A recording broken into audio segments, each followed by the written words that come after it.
Hello everybody, I'm Manakyn. Welcome to the stream. How's everyone doing today? I don't have any coffee with me today. Did you know? Instead, I have Cafe de Hola. I have no idea what this is. Apparently, it's Mexican coffee plus cinnamon.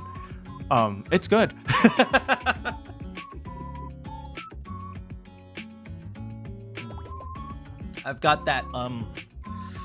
I've got that Godot blood in me.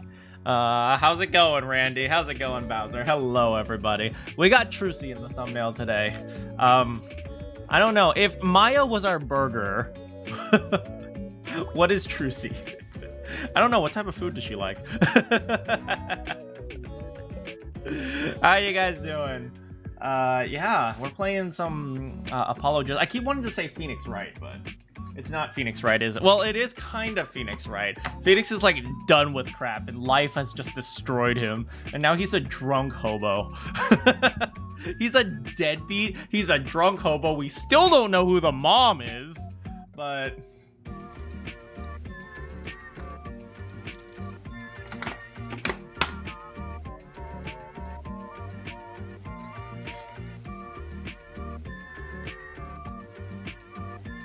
yeah, you guys want to play some Ace Attorney?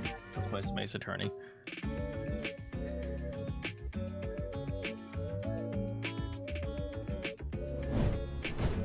I just realized I never turned down the volume from last time, so the background music might have been a little bit loud. I apologize. Oh, totally random, but I've been playing some, what's it called? Some colony builders recently.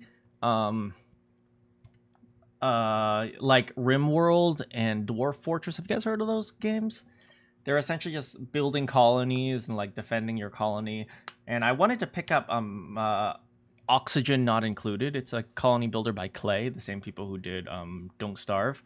And just recently, today, one of my favorite colony games had a... Oh, hold on. Hold that thought.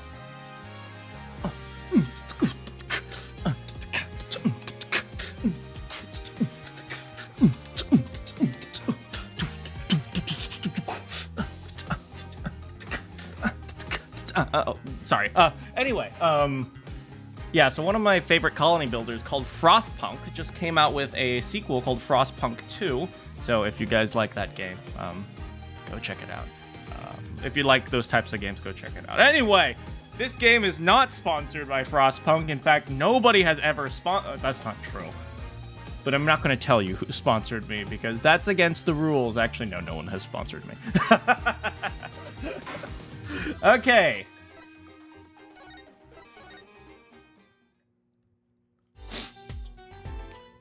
Hello, I forgot we stopped here with literally the love of my life. Oh my goodness. Oof. Head detective of the case, obsessed with forensic science, and mood. Oh, she's feeling a little touchy. Oh, I'm feeling a little bit touchy too. Oh, Emma. Emma. Please, we just met each other. Oh, woo! Also, we're defending this idiot. Okay, so recap from last time. Our mentor fired us. Well, no, he didn't really fire us. We put him in jail. Yeah. If I were to get a sponsorship, what would I want? Raid Shadow. No, if I were to get a sponsorship, I'd want something simple and like actually functional. I don't know. Like something that would actually be helpful for people. I don't really know what because have you guys noticed a lot of sponsorships are just like unnecessary things that you would never want? You know what I mean? Like half the sponsorships I always see from YouTubers are like these things I would never want, but they're just trying to push it because they need to like push an object or something like that. I don't know. It's like I was watching like a gaming channel, and then he was talking about like, check out these new kitchen knives, and I'm like, why are you talking about kitchen knives? Anyway, yeah.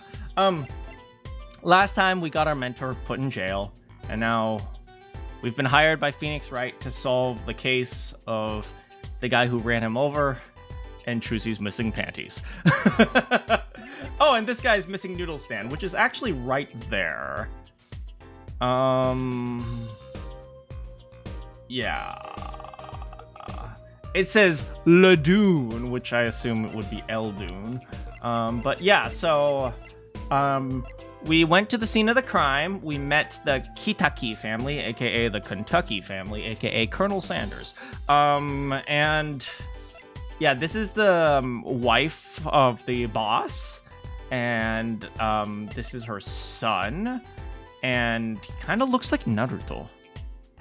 Kitaki fried chicken, hell yeah! So he kind of looks like Naruto, but whatever. So he is being accused of murder? Well, this is supposedly a murder scene. That person over there, the Manakyn, is supposed to represent where the dude died, I think. And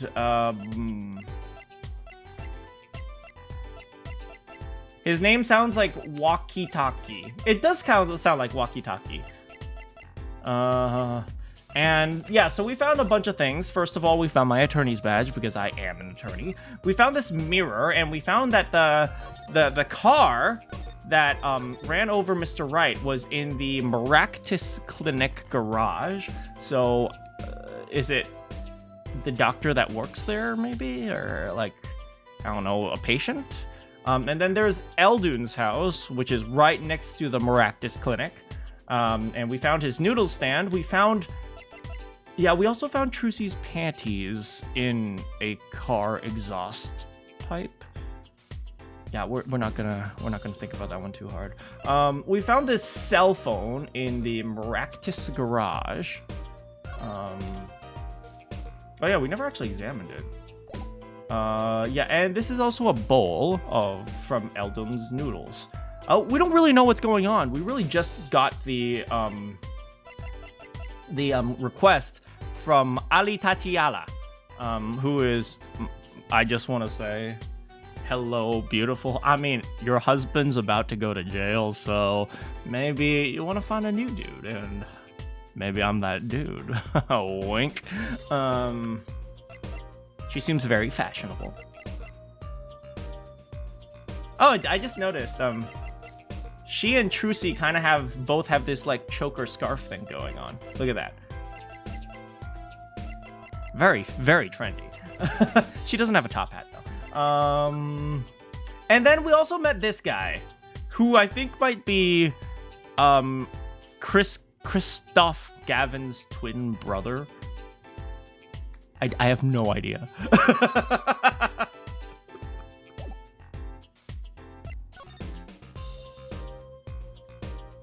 Yeah, there's a knife right here. Let's click on this thing.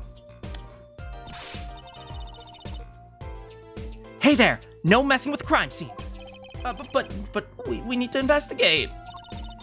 Investigations are to be carried out by professionals. Scientifically. Emma's gotten so sassy. What the heck happened to that sweet 16-year-old little girl? You're like, I like science. You're like, yeah, I do science. Look at that smug freaking grin on her freaking face. She's not gonna let us check out the crime scene, is she? Hey, Apollo!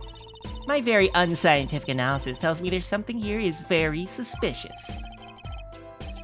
I think I know what you mean. It's kinda hard not to notice. I better check out what we came here to find, at least. But I need to just say, we found the noodle cart! Thank you. Apollo! Look, the stand! It says Eldoon. Yeah, I've noticed. Well, we've solved the case of the missing stand at least. Though the circumstances could stand to be a bit better. I'm gonna kill myself.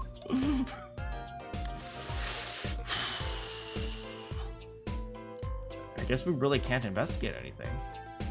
He carries his soup around in a keg. Anyway.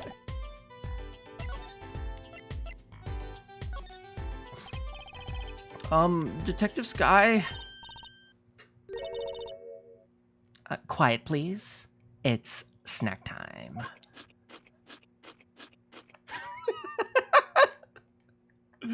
Girl, you gotta watch your sugar intake. Or are those potato chips? They look like peanuts. Maybe sodium intake.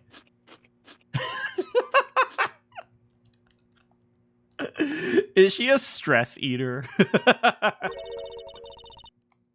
We're not making much progress here. She must not be very busy. I never seem to get a lucky break. Back after 9 years, and they won't give me the position I requested. Oh, it's been 9 years since that case, maybe. And then I hear he gave up the defense attorney life. Who's he? An ex-defense attorney? Detective Sky?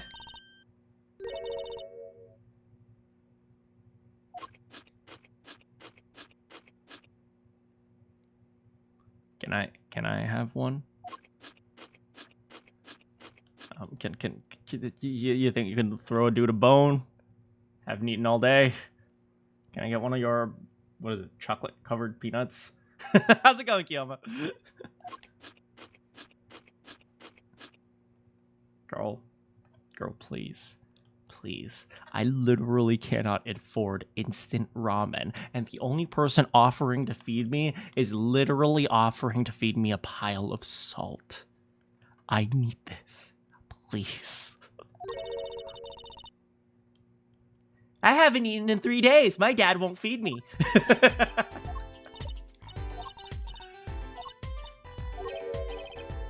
I don't think this is gonna do anything. Maybe we can talk to someone who is an ex-defense attorney. Oh, we should check in with Eldoon first. So, we found your thing. Oh, Mr. Eldoon! Hello! Looks like he left. Oh, we found his stand and everything. What about our free bowl? Oh, too bad. Looks like we have to wait a little longer. So sorry. Let's go. What did you miss? We just started. Ah, what a bummer.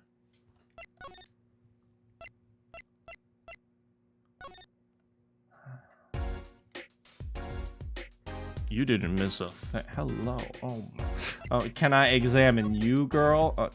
Stay on the screen. Hey, girl.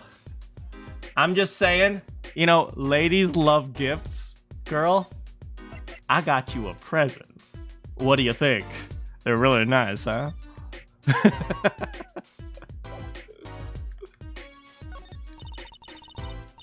I'm not sure I understand. I'm sorry. No, it's... No, trust me, I'm not sorry. I think these will fit you perfect. I don't think we ever investigated these. Oh. Do they have, like, oil on them or anything?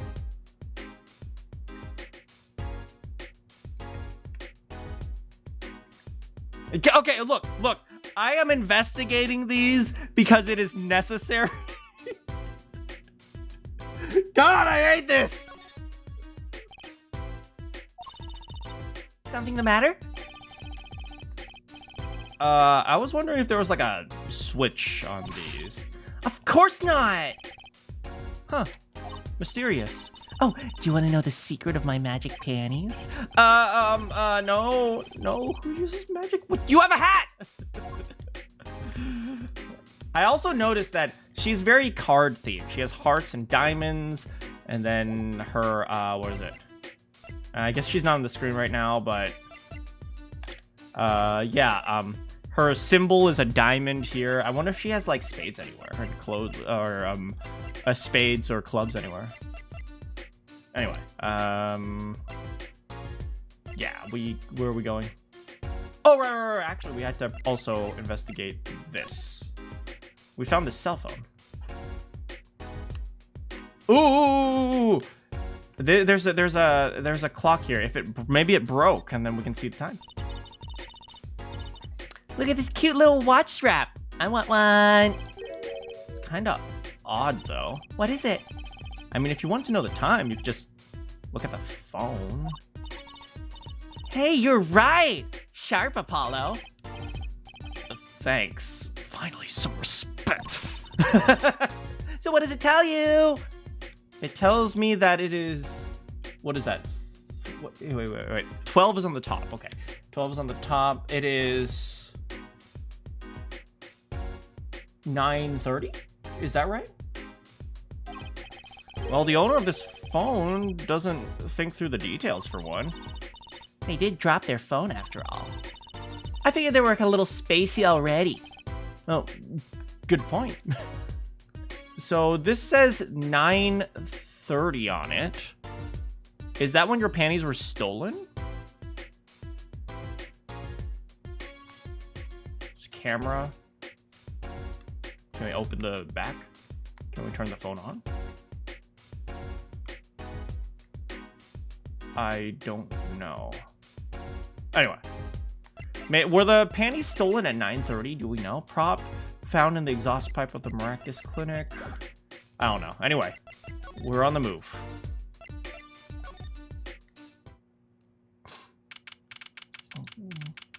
He's still watching that same Steel Samurai. Yeah, sure, bruh. You're back.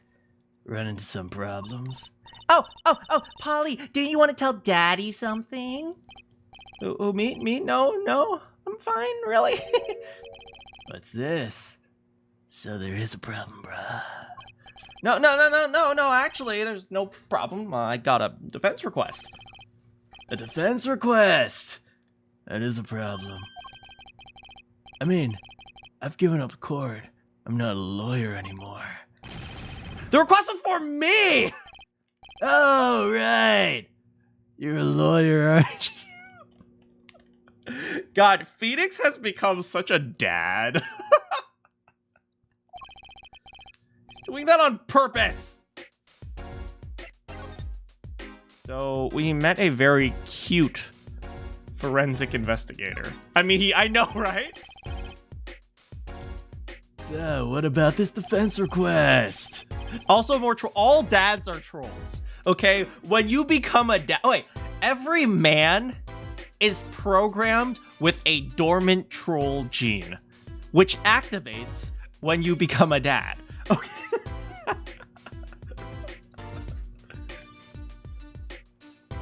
It's related to the murder in People's Park, actually. Guess what? We found Mr. Eldun's noodle stand at the scene of the crime. Did you now? That's unusual indeed.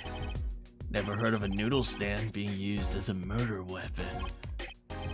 I think the murder weapon was something else. You mean you don't know what the murder weapon was? That funny detective lady won't let us in on the scene. What kind of detective wears a lab coat? A lab coat, huh? I didn't think she'd be involved with this. It's not like this entire game is a narrative that's planned so that everything falls into place perfectly. You know her? Yeah, shut up, bro. You could say that. The Sky Connection. So, you know her? I met her on a case. This was about 10 years ago. She was still a high school student at the time. That would make her about the same age as me. Wait, what? Oh, that currently means she's... Let the shipping commence. That's my daddy. He knows all about the police types. Oh, wait. Maybe you know about the other guy, too. The other guy? The shining prince on the motorcycle. Jabra, Prince. Apollo, tell me about this Prince of Truces. Make sure you kick his ass for having them talk to my daughter. Indulge a concerned father. He was at the crime scene. He kind of looks like Mr. Gavin. Did he now? You know him? Jabra, my guess is he's Christoph Gavin's younger brother. Why?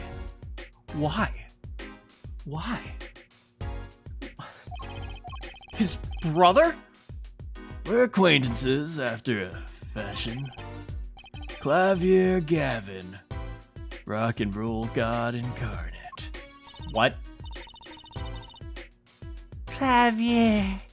What a lovely name. He's so dreamy. Trucy! I will buy you something to eat tonight if you forget about his frickin' ass, okay? I didn't know Mr. Gavin had a brother. Oh, by the way, he's not into Trucy. He's kinda into me. Remember, if you want to win the female audience, just add more gay. And what was he doing out there? I have a feeling you'll cross paths soon enough. Now, what was the problem again? Having trouble investigating the crime scene in the park. Yeah, that detective woman won't let us. Go to the office. Under the silk top hat, you'll find a bottle of white powder. Phoenix? Try taking that to this... Phoenix! I hope you don't keep drugs in the town. What the frick? Hold the phone. White powder. I hope it's not like... Excuse me. Excuse me. Are you gonna... Oh my god. He's a drug dealer. Oh my god. Oh my god. Phoenix is a drug dealer. Oh! Tell her I said hi. No charge on this one. Okay.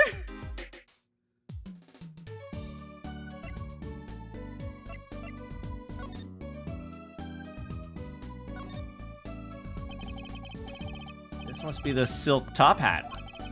Let's take a closer look. Wow! You know what this is, Trucy? I remember finding some in Daddy's dresser when I was... What? Oh no!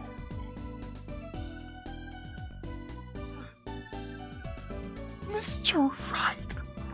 He needs to go to jail! I thought it was sugar, so I licked it! He got mad!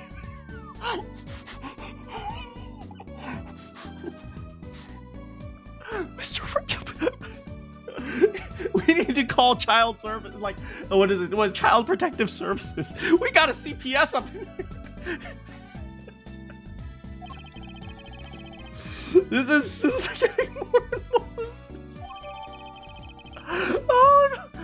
Mysterious white powder with the alleged ability to improve detective skills. Trucy, I'm not sure this white powder is the same white powder that you found in his drawer. Okay, those are two very different white powders. Oh no! Oh no! Do I recognize it? I do recognize it.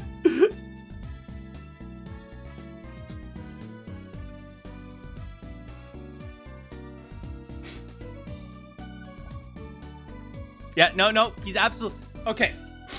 He totally shares sugar with Trucy, and he absolutely allows her to drink grape juice, okay? There is no way this 15-year-old girl is a show magician at the age of 15 without a little help from her father. Okay, let's be real here. Let's go talk to that detective. She's sure to know what the white powder is.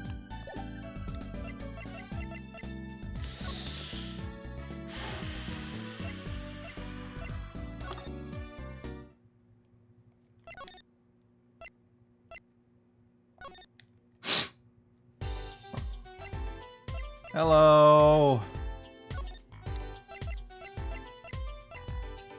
Emma, we have a delivery for you.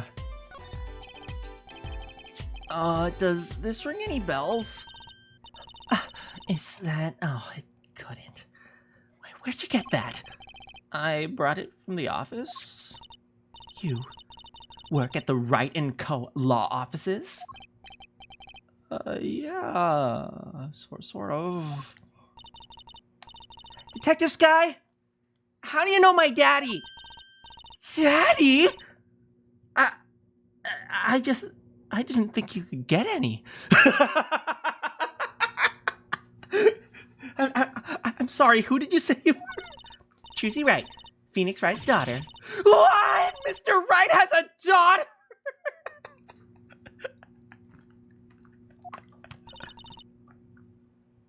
You seem shocked. Well, if you're Mr. Wright's daughter and you're his apprentice, then I'm available. Oh! What a coincidence. So am I. I'm not doing anything later tonight. Oh, thanks. You can start by not calling me Mr. Wright's apprentice. This powder is used for detecting fingerprints. Fingerprints? I guess you might call it a memento from the time I spent with Mr. Wright. White powder memory. Apollo, don't call it that. If you find any evidence with fingerprints on it, please let me know. We'll dust for prints. Well, she's quite the eager beaver all of a sudden. All my time in Europe and all I learned was how to dust for prints. Now, would you like to talk? The report came in late last night. The body was found, much as you can see it now. Except it was a real body. But, why? Why was a body pulling a noodle stand? If I knew the answer to that, I wouldn't still be here. Did you guys check inside the noodle stand? It's like, if he was pulling a noodle stand, he was probably pulling something inside the noodle stand. Probably he was really hungry. Well, what was the cause of death? A bullet wound to the temple. He was shot by a pistol. A pistol? Not the easiest thing to come by in this day and age. Unless you're a cop. Or a gangster. Incidentally, the victim's name was Palmeractus. Palmeractus. Palmeractus. Palmeractus. Palmeractus. Palmeractus. Palmeractus. Palmeractus. Palmeractus. Palmeractus. I have no idea. I just received the autopsy report, in fact. I get the joke with the name. I do not. Ractus. Ractus autopsy report. Time of death, June 14th, to the Wright Temple. So Wright Temple is this Wright Temple. Which means if he was pulling the cart, he was shot in the Wright Temple. The temple is like the flat area, like next to your forehead, right? Is that right? Palmractus is malpractice. That's so bad. It's so bad.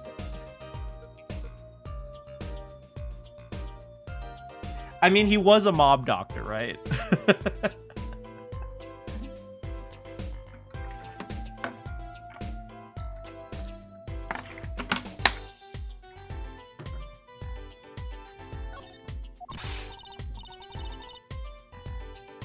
I mean, really, what's up with this case? It's enough to make me want to run off pulling a mysterious noodle stand behind me. Not so mysterious, actually. We should tell her, Apollo. After all, we know where the stand came from. A likely story. I didn't come here to play games, you know. Actually, we do know where the noodle stand came from. The noodle stand's owner is Dr. Hickman.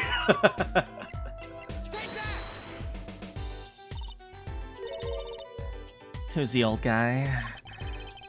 This is the proprietor of Eldon's Noodles, Mr. Eldon himself. He's famous in this part of town. Not bad, I guess. Mr. Wright picked the right kids for the job. That saved me a lot of work. Thanks. She likes me. Oh, wait, crap.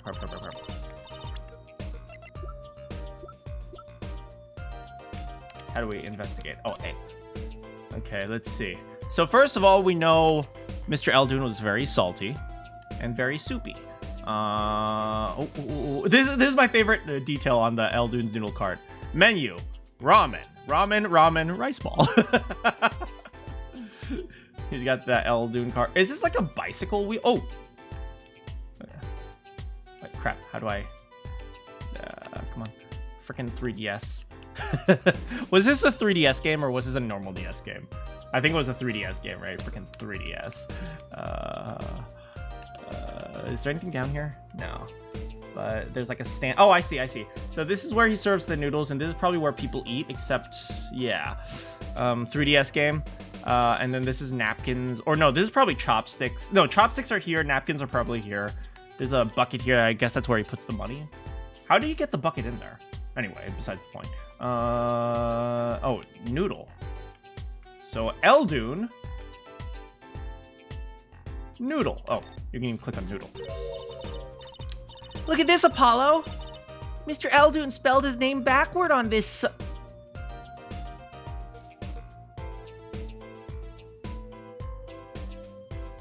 I wonder how they did this in Japanese. Because in Japanese, there is precedent to spelling your name backwards. So her statement might be legitimate. But in English, Trucy's just illiterate.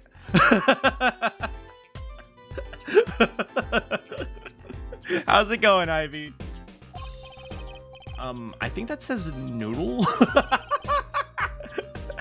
As in Eldon's noodle. Huh. Oh, I get it. So the name of his store is the same whether you read it forwards or back.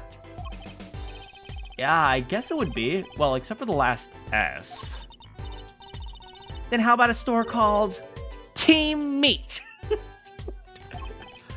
Close, but that would be Tame Mate backwards? And what kind of store is that? Why a store that sells meat? It's not meat unless it's Team Meat.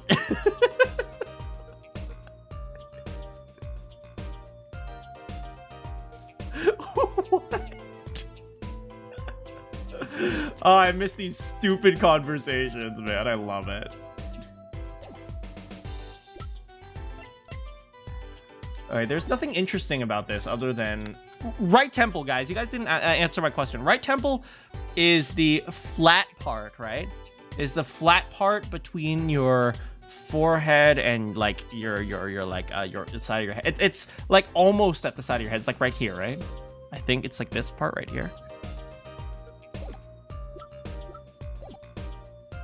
What sort of person was the victim anyway? Trucy's starting to sound more and more like Maya. You mean, what did he do? He was a doctor.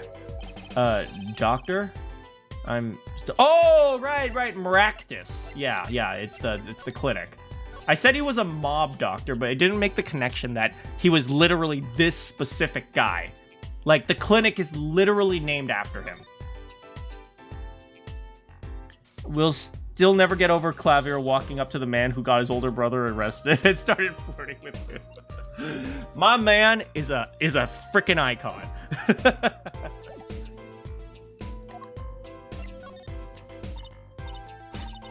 Who, me? I'm just a supervisor for the crime scene.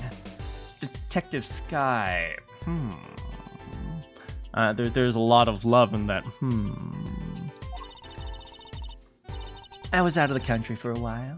I came back to be a forensic scientist. Ooh, were you studying abroad? Something like that. I was studying in Europe. Forensic sciences, mind you. But when I got back here, they threw me in criminal affairs. Just like that. I wonder if she works with Gumshoe. I wonder if Gumshoe's still around. I guess he hates his brother. Why didn't you just become a forensics expert in Europe? Well, I suppose that was an option, but I had a lot of favors to repay to people back here. Favors? Wasn't she in high school when she left? I mean, I don't think they expected you to pay them back, but I guess Emma is honorable like that. What's that look for? I was involved in an incident before I left. It had to do with a handprint, and also a textbook was used for evidence. It was actually really weird. But Mr. Wright and his people helped me out. I owed them. His people? No, it was literally just him. Did Mr. Wright even have people? I guess he had Gumshoe on his side. And I suppose Edgeworth was good by then, so maybe. How's it going, entertaining? Really? I had no idea. If she's been out of the country for a while, she probably doesn't know about Mr. Wright's current state of affairs. So, yeah, he's a drunk and he's also a druggie, and he does drugs in front of his daughter. He also gives her grape juice. Hey, best of luck on the job interview, by the way. Entertaining. I don't like the word best of luck. All the best. All the best on the job interview. Can you tell us a bit about the defendant? He's the only son of the Kitaki family, right? Yeah? Wakikitaki. I don't know if he's the boss's son, but he's certainly throwing his weight around. Violently. In the detention center. I see. Why was he arrested in the first place? You're a defense attorney, aren't you? You're not his by any chance. Actually, yeah. Yes, I am. Well, we have a witness to the moment of the crime. The witness called the police. They'll be testifying during tomorrow's trial. What? Can you tell us a bit more about the victim? Well, let's see. Apparently he's the physician at a clinic in the area. Quite well off, too, from the sound of it. Yeah, because he's a freaking mob doctor. The clinic's name is the Maractus Clinic. Maybe that's why the cop car was parked there. What? You've been to the clinic? Yeah, though on a related issue. I told the beautiful, lovely, perfect detective about the case of the stolen noodle stand. I see. So that means Dr. Maractus stole the stand and pulled it all the way here. Why would he do that? That's so random. Why do you steal a noodle stand?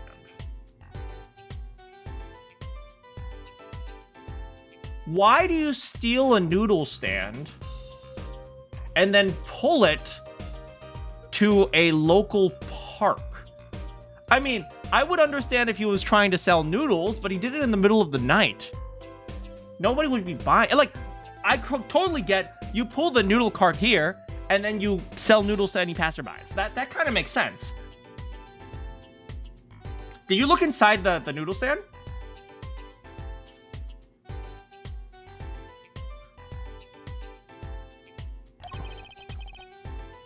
That would seem to be the case. But why? Don't ask me. All right, can we finally investigate? Maybe something he wants. Oh yeah, I mean, maybe there's something he wants that's inside the noodle stand? Maybe he wanted to pick something up to put into the noodle stand? Fun fact, this game is rated T for teen in America, but A for all in Japan. Interesting. Which is kind of funny because probably in Japan they've uncensored grape juice and they make more jokes about white powder.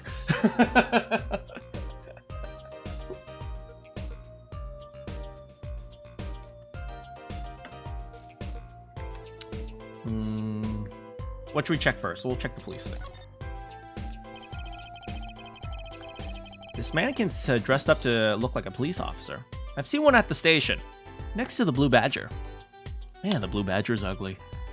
A mannequin in place of the body. The body of the victim has already been removed. Do you think the victim of the noodle stand? Do you think the victim was the noodle stand thief? What? You think someone killed him because of what he stole? Yeah, like taking care of business. Little Plum, Kentucky style. Try not to sound too eager about that, please. Bucket. And this is Mr. Eldoon's noodle stand, obviously. It does say Eldoon in big letters, doesn't it? And the mark on the paper lantern looks like his mascot. It's going to be a little weird telling him with the corpse and all. Anyway, that wraps up 3 of our cases. Do not insult Gumshoe's child. That's right. Congratulations, Apollo. We're going to get paid. And that leaves us with 1 case worse than all 3 put together, as well as a salty bowl of noodles. Look at all that salt, man. Is this making fun of the fact that, like salt broth ramen? Because there is a style of ramen, for those of you who are not too familiar with Japanese style ramen, you know, most Japanese restaurants, they have miso ramen and they have shoyu ramen, which is soy sauce style soup, and miso style soup. But, you know, I don't see it very often anymore, but one of the most common styles of making ramen, it's literally called salt ramen, shio ramen, which is literally just adding salt to the broth, and that's it. That's the entire broth. It's just the broth plus some salt. So I'm assuming that's making fun of this. I rarely ever see salt ramen in the US. I usually see soy sauce and miso, and then all the fancy stuff like spicy black oil, chili, garlic, whatever. But like, yeah, I don't know if what exactly this is making fun of, but salt. The tarp. You want tsukemen? Are you a fan of tsukemen? I like tsukemen, but I will also say I made a mistake the first time I ate tsukemen. So I didn't realize. So I kind of am a little bit traumatized by tsukemen. For those of you who don't know, tsukemen is dipping noodles. They're like, it's like hyper condensed broth on the side with noodles. So instead of like a bowl of ramen and soup, tsukemen is you get the broth on one side and you get the noodles on the other side, and then you dip, and then you also get maybe like the pork on like in a separate plate, and then you maybe get like some toppings on a separate plate, and you kind of dip. And the reason you dip is because the broth is super condensed. So it's super salty. The flavors are really strong. So how you eat it is you dip and then you eat it. So because since the ramen is since the broth is so strong, dipping it is much, it will ensure that you get all the flavor without overpowering you, instead of, you know, having it in the soup like ramen. But the mistake I made is I didn't know that was how you ate it the first time I ate it. So I just drank the broth, and then like I had to drink like 10 cups of water just to get the salty flavor off of my tongue. It was the worst. Oh my God. Oh my freaking God. It was so, I wanted to die. Like, I had to go through 2 bottles of this just to get the flavor off my tongue. It was so freaking strong.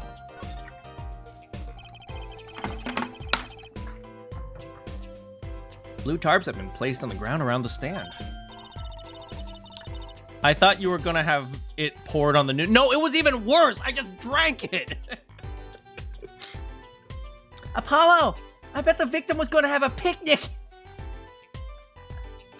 Choosy, good try. Good try. Good try. I encourage you to keep trying. I guess he could have eaten all the noodles he wanted. Don't touch those. Those are preserving the crime scene. I guess the police put all the tarps here. Can I see what's under the tarps? Is there anything under the tarp, or how does that work? A knife? It's a knife! A shiv? To be precise, come on, Apollo. Don't you know anything? Ooh, lingo.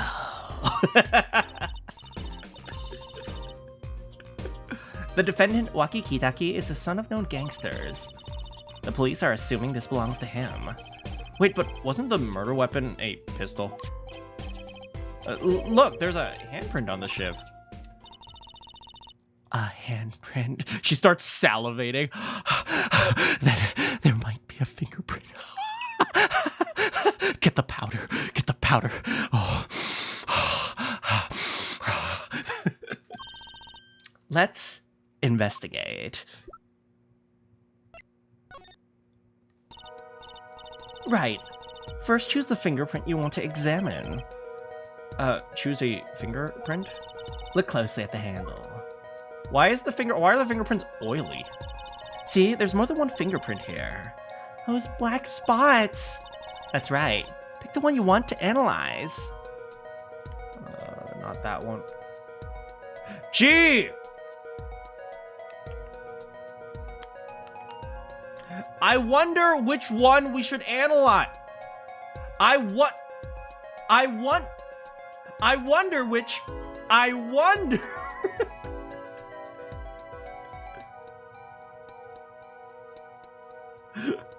Okay, fine. Right. Good choice. Let's get detecting. She's practically glowing with excitement and beauty. First, sprinkle some aluminum powder. Is that what it is? Is that aluminum powder? With a press of A like this, see? 3DS! 3DS mechanics! Where's my stylus? The oil left by the print absorbs the aluminum powder, so you just dust it on. And blow it off. Blow? It's like whistling. You know how to whistle, don't you? Just use Y. If I remember correctly, I think I remember my friend talking about this game. Like, I don't remember. I don't remember exactly. But if I remember correctly, there was a game, a detective game that he was playing where you had to blow on the 3DS and it would use the microphone and it didn't work. So he was super frustrated. I think this was it. I don't remember. Maybe you guys can correct me on this, but did you actually blow on the 3DS in the first game? Just use Y and... Wow! It's like magic! Isn't it, though? Isn't it weird how when you blow powder, it flies away? It's just like magic. Ask him. I mean, I don't really chat with him too much. It was like all the way back in like high school. I don't remember. I mean, it was all the way back a few, like when I was 2, because I'm very young. Right, let's give it a shot. Incidentally, it's important that you cover the fingerprint with the entire fingerprint with powder. Dust for prints. I think we should dust right here.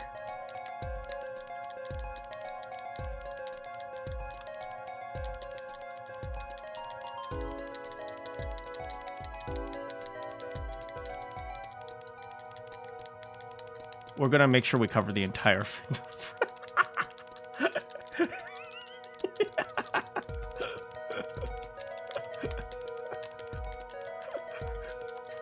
Apollo does a lot of drugs. Stop using all the powder, Apollo!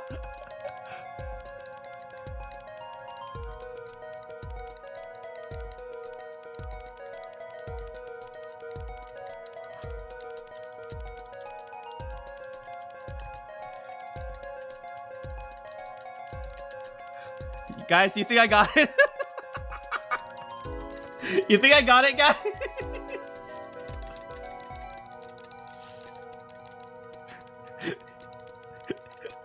It infinitely regenerates.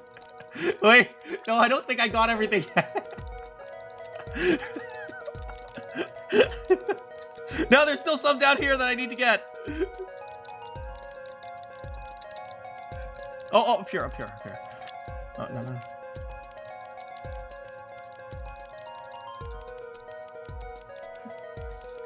Hold on. How do I get down there? Come on, get all these down here.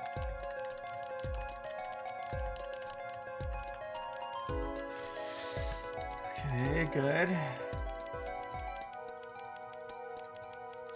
Gotta get all the green spots. All of them.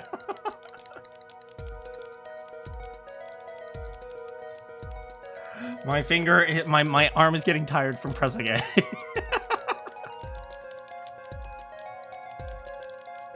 You missed some at the bottom left. I am trying.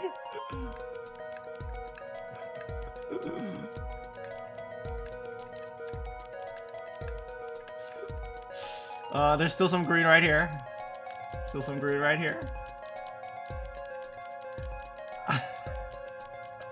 You think I got it, guys? Oh, there's some over here. Apollo just dumps the entire thing. It just like smooths it out. Did I get it? Did I get it, guys?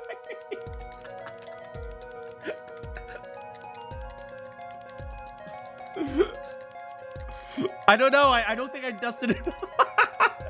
I blow. Hey! Look, we got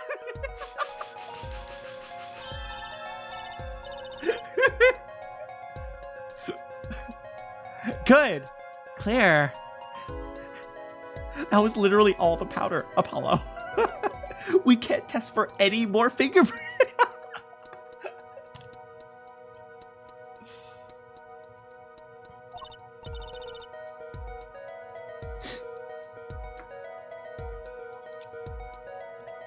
Next, to match the print. The police office has samples, so you can tell whose finger this belongs to. That doesn't sound as much fun as actually finding the print. Okay, pick the person who you want to print if you think it is. You probably have a good idea whose knife this is already. Trucy, what did you do? I knew it! Actually, it kind of, if you weren't paying attention, it kind of could be Trucy's. If it looks pretty close to Trucy's, to be honest. It's not exact, but it's reasonable. Let's analyze.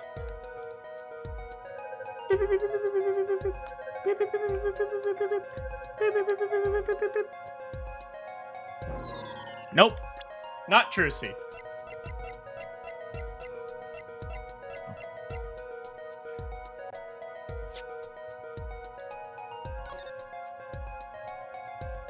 You got the job, congratulations! Oh, this is definitely a match.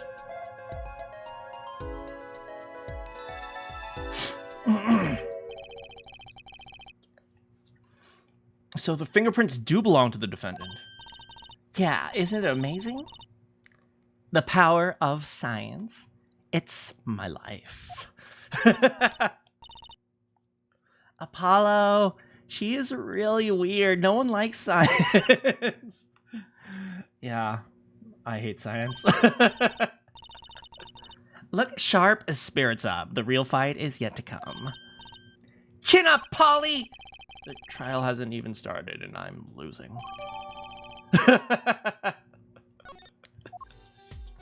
Where are you going to be working? If you don't mind saying. Okay, so we have the DS fingerprints. Anything else we see here? Fingerprints, knife. So the defendant's prints are on the knife. No, I mean, he was here on the night of the crime. That's what I call irrefutable scientific evidence. Neat! Not so neat when it happens to be evidence against our client. Anyway, what else? Examine. I think the only thing we'll have left to do is the trash can, or maybe the river. We'll do the trash can first. There's got to be a good clue or two around here. You and your trash cans. Go ahead. Knock yourself out. Can't you see I'm doing my... Huh? Look! Another...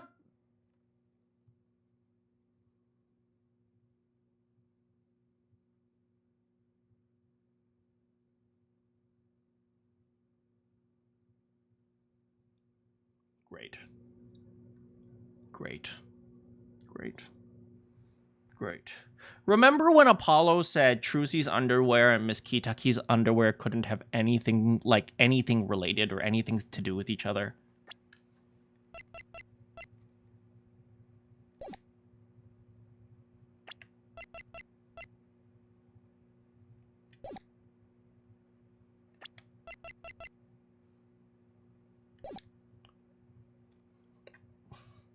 I would have never thought.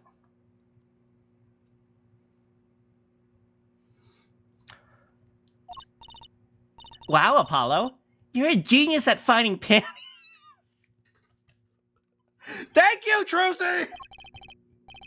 Stop saying that! Wait, these aren't...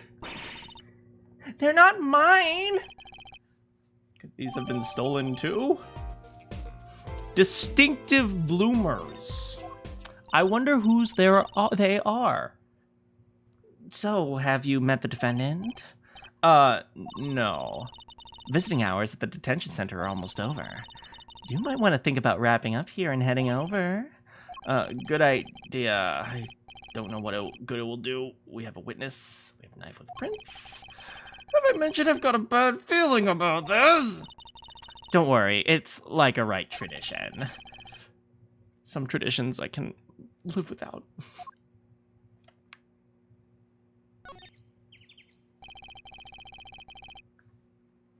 Benches line the river running through the park. It's a little urban oasis. I bet children come here to splash around in the water. That river is a little deep for splashing. A little dirty. It's literally brown and covered in potato chip bags. Oh, those were me. Sorry, my bad, Apollo.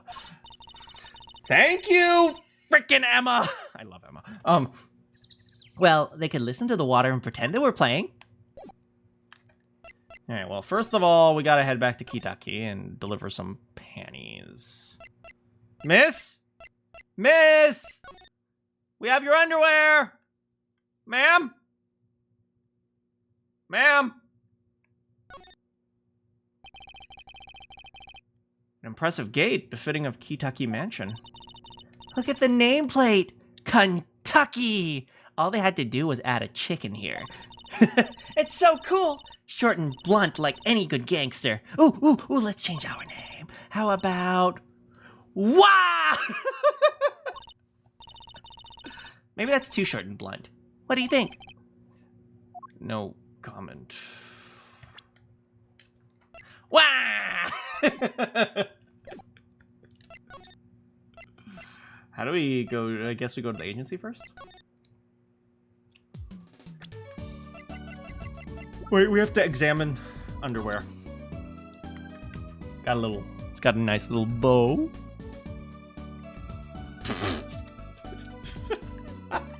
Gee, I wonder whose underwear this is. Those bloomers sure have a distinct design. You certainly know who they belong to at a glance. That way she doesn't have to write her name on them. Trucy, do you still write your name on all your panties? Trucy Wright. Trucy Wright. That way, if I lose them, someone can bring them back to Trucy's the type of person who would write her phone number on all her clothes.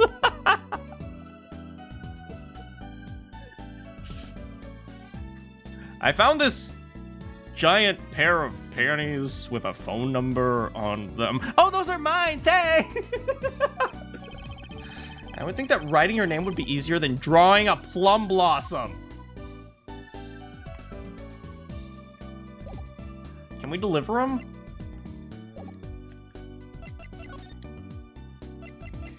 Detention center? All right, here we go.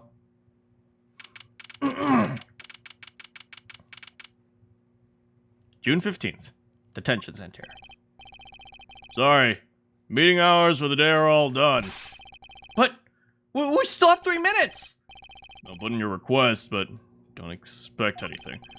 Father's talking to the private, in the private room with him. The father? You mean like a priest? I mean the suspect's father. Big Mr. Winfred Big Wins Kitaki. Yeah, it's Big Wins. Not someone I care to meet. Die, you! Die, you! You're on the way out! You're the one on your way out, old man! Yeah, they're here. Oh, my frick. Cute apron, though. Oh, this guy radiates power. Power with a cute apron. Am I literally Apollo? I'm just literally Apollo at this point. Yuaki's lawyer. Yes, sir.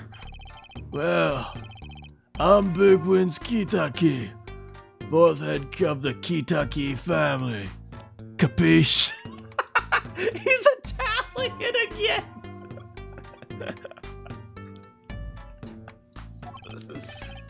Actually, I came to speak to your son. Yeah, Mr. Justice. Yes, sir. My son's innocent. He killed no one. If he were found guilty, it wouldn't be good for you. Capiche? Yeah. I'm all about capisci. Capiche loud and clear. You gotta do more than just understand to make it. You'll learn, though. Even if the lesson comes at the end of your short life. Well, frick. Well, suddenly I don't feel so good about this. Hey! What's the big idea, old man? You can't treat me like I'm a kid no more! Not now! You know, I want to go to the clink! Believe it! I like it here! You must be Wacky. A G's not a G till he does hard time, bizoy! Oh no! He's a wannabe! He's a poser! You'll see! When I get out of here, things are gonna change! Silence!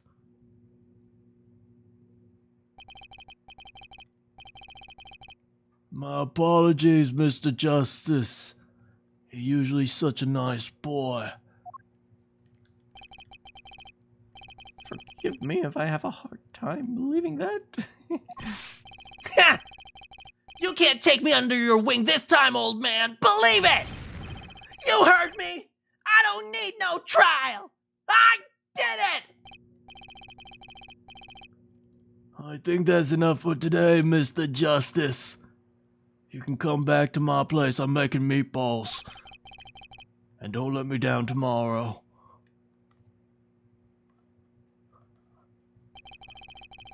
So much for talking to our client.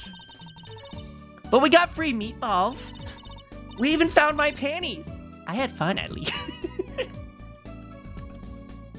Well, I'm glad someone's enjoying herself. Of course, the biggest mystery remains. How am I supposed to build a case for the trial when the defendant wants to go to jail? I don't know. Maybe you should ask Mask Damask and his loving wife. Man, I wish Mask Damask went to jail so I could get married to her. What? Oh, I almost forgot. It's time for my show. Tonight I'm performing at the Wonder Bar. You should come check it out. Oh yeah, I'll give you like 10% off. Like 10%? I literally work.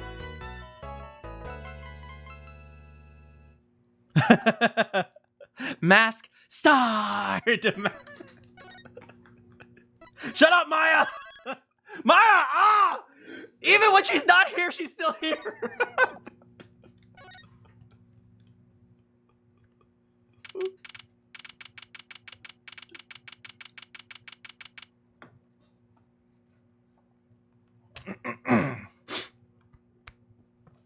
June 16th, 9:46 a.m. District Court, Defendant Lobby, number 2. It's been 2 years and she still lives rent-free in my... I remember I actually had a dream about Maya at one point, like while I was playing Phoenix Wright. I think she was like, I don't remember it exactly, but I think she was just knocking stuff over, and then I woke up.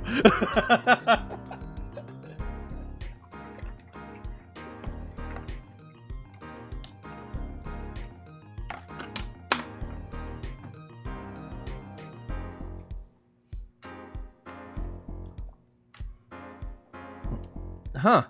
Mr. Wright's not here today. He said his old foot injury was acting up. Does he have a foot injury? He was all smiles yesterday. Yeah, he smiled when he said he'd be fine. Fine. As long as you're there, Trucy, Shabwa. Something like that. Yeah, fine. We'll be fine. We'll be fine. Here comes justice. I actually kind of really like the voice I gave Apollo. He's just like a high-strung piece of crap. Started my voice training at 5 this morning. Oh, do some now. I want to see. Here. Okay. My name is Apollo Justice, and I'm fine. That sounds more like a self-mantra than a voice training. I'm fine. I'm fine. I'm fine! I'm fine, you know what I'm saying? Yeah. Good morning, sir. Yo! Sup, home slice? You wanna get jiggy? Hit me with the guilty verdict, G. See if I care. Faux shiz.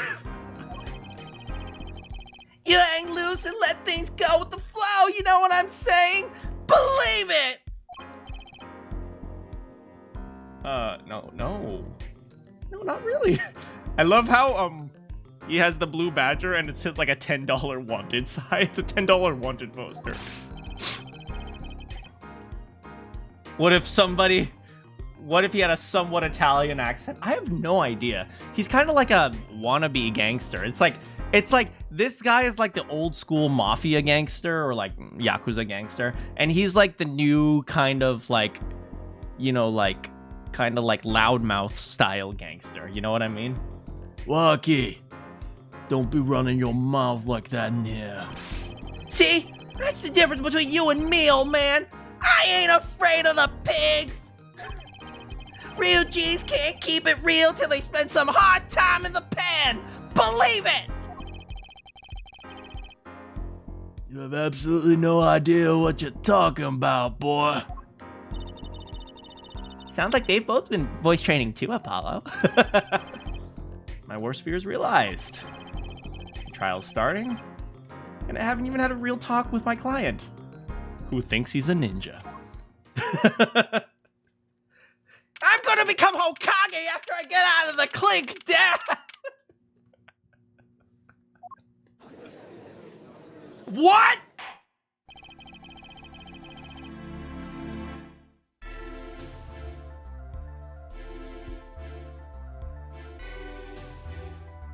Court is now in session for the trial of Wakikitaki. The defense is ready, Your Honor.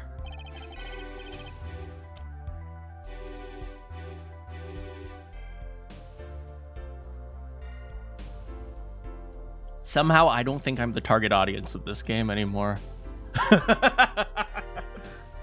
Hey. Now, I have to actually work really hard to get in character for this guy.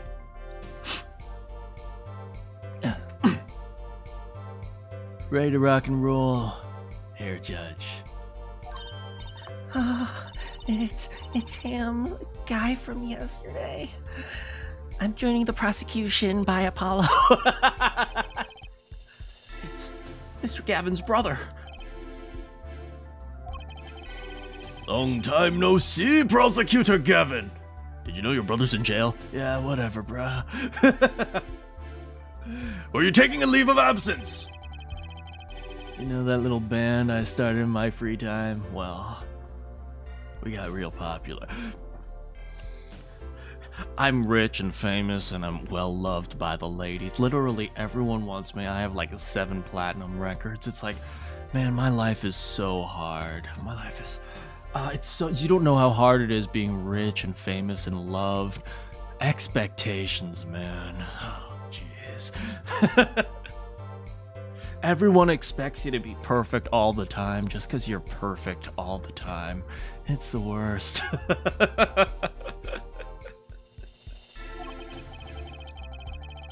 Hard to say. 9 to your fans when 3 of your singles go platinum, yeah. I see. To be honest, I was a little concerned. I had hoped you died. I feared you might be distraught over that one trial. Not to worry here, Judge. I wouldn't miss this day for in court for the world. It's worth even more than one of my VIP passes to the courts, yeah?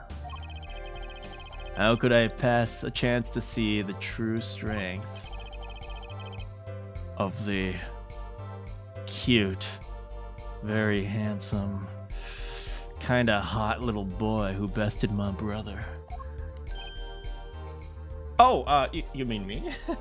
Well, I don't fall for his charm. It was worth canceling a show or two. Understood. Love is always worth canceling a show or two.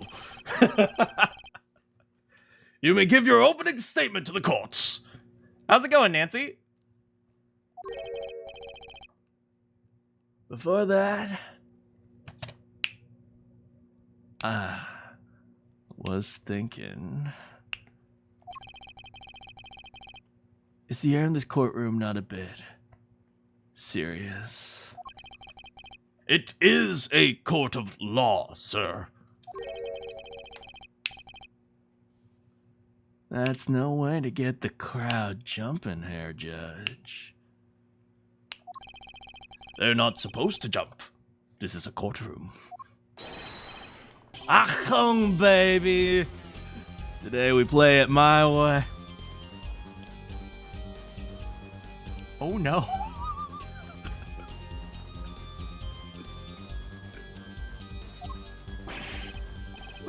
What's that noise? Oh, that's why you met with our audio people beforehand. Rock on, baby! Sometimes you have to get on up in order to get down. Hair flip. It's prosecuting. Oh.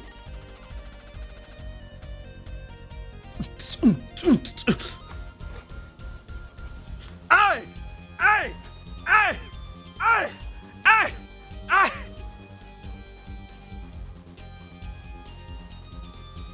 This is crazy. The victim, Val Maractus, director of the Maractus Clinic. The scene, People Park. He was found pulling a noodle stand. What in the world was the doctor doing pulling a noodle stand? Yeah, I believe. You will only find that out by asking the defendant, right here and right now. Because it's an undeniable truth that he shot the victim. What do you mean undeniable? And why are you talking all sexy? If you are to glare at anyone, Air Justice, glare at the punk of the defendant's chair. His crime was witnessed quite clearly, you see. Very well. Please admit this witness to the court.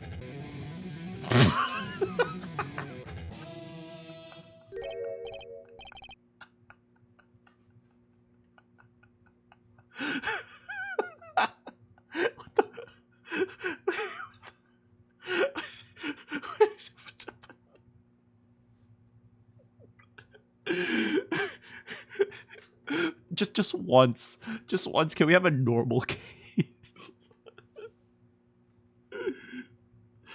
Can someone bring back Payne? I feel like Winston Payne is like the only real prosecutor here.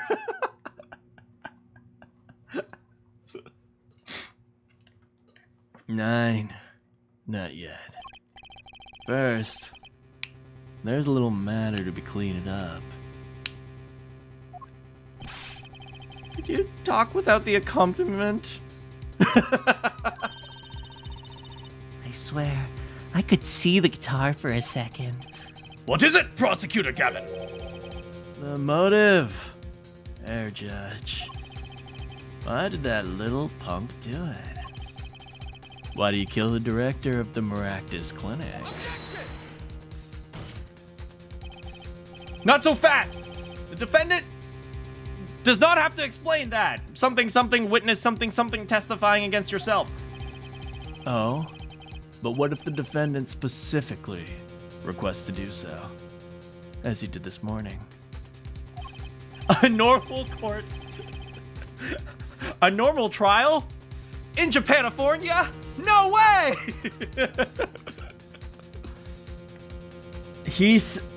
I want to give a shout out to all my homies, I believe he said. Are there homies in Japan? Afornia? Oh, what is right? They always say that on stage. You should hit the crowd with speed and ferocity. That's why I always run them over with a truck before my show.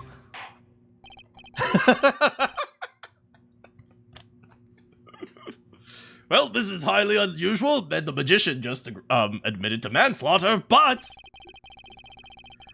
the court will now hear from the defendant concerning his motive for the crime. I need a beer. I'm too sober for this. So, you son, are the defendant. Walkie, are you? Yo! I ain't your son, old man. Believe it!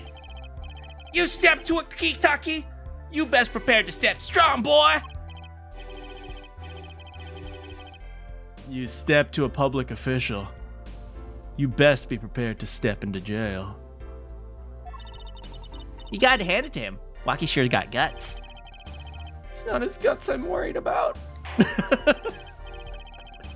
Well then, the court will now hear the testimony for the defendant's motive from the defendant himself.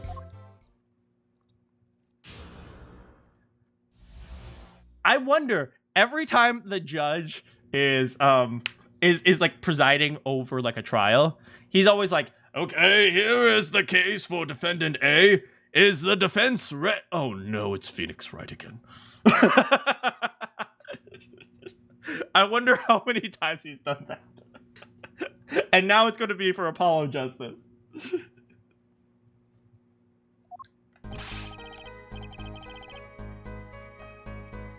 Yeah, I tell you one thing. That doctor was a real quacker.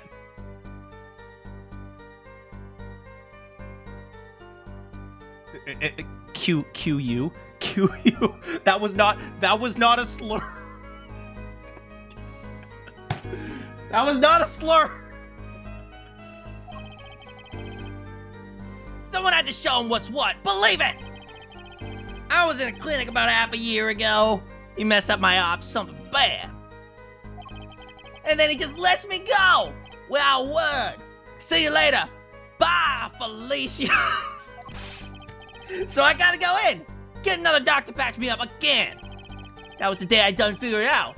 No OG's gonna let that pass, boy. That's why I went to a bad that night. You know what I'm saying?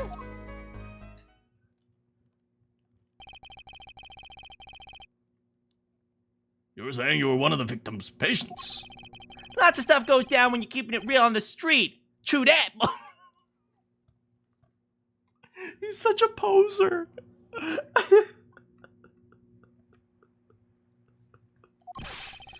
I tell you one thing, Doc was whack. Very well. The defense attorney may begin the cross-examination of the defendant.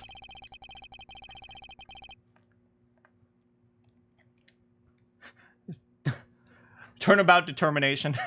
You love these goofs. They're all idiots. I can't believe it's the first time I'm hearing about all this.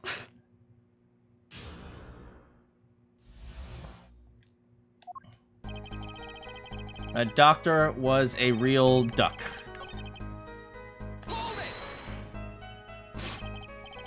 First of all, the word you're looking for is quack. And isn't that a little harsh? He's your family doctor. Who asked you, pointy locks? Just who do you think you are, boy? Your lawyer, sir. Man, I wonder how much water Apollo needs to drink when he goes to court, because he pretty much sweats it all out. Look, I ain't trying to hear that. It was a quacker. Plain and simple. We're just gonna press everything because I have no idea what I want to say. By someone, you mean, was there anyone with a score to settle with this doctor? Besides you, I mean. You better ask someone else, Holmes. What do I care? I just want to murder the man. I made up my mind and I did what I had to be done. Straight gangster style. Yo, Walkie's the type of kid who couldn't even look at a gun without getting squeamish. But like, he's like, yeah, I did it. I'm hard. I'm so hard. I belong in the hood. Why are you so mad at this doctor? Sit back and listen while I drop it, J-Man. Yeah, Walkie is the type of person who gets squeamish when he sees his own blood from a paper cut.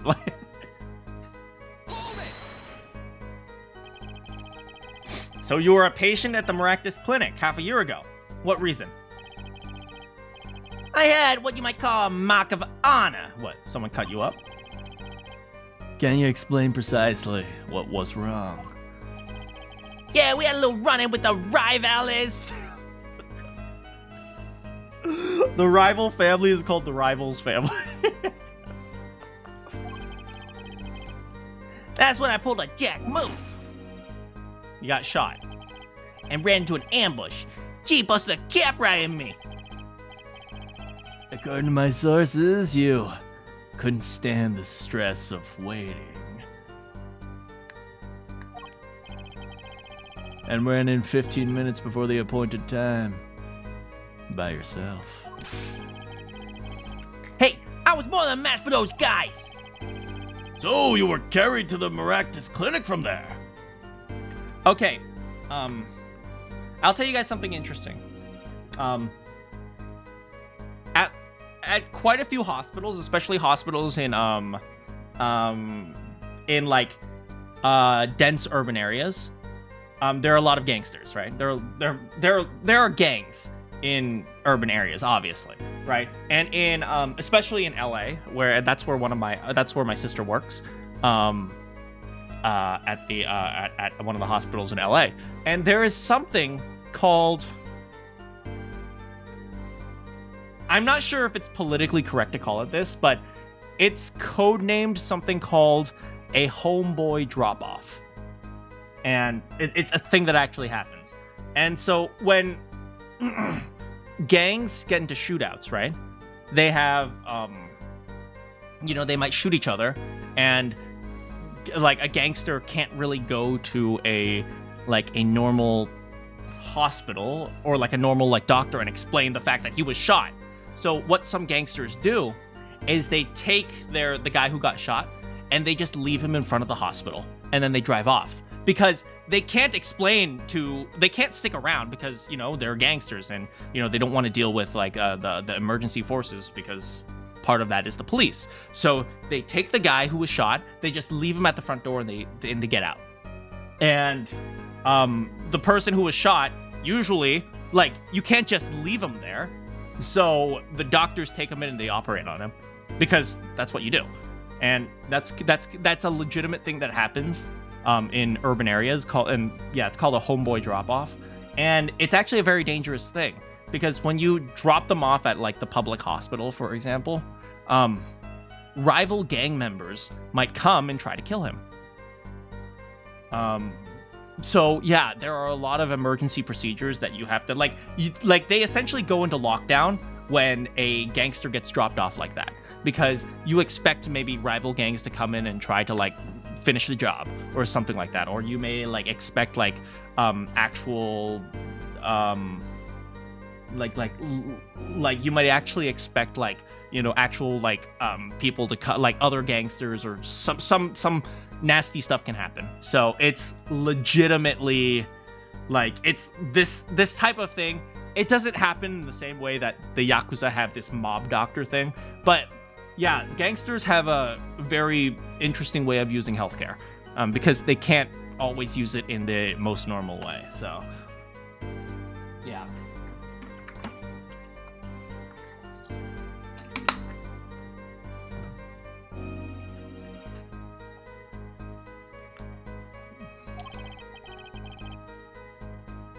He was shot and he lived?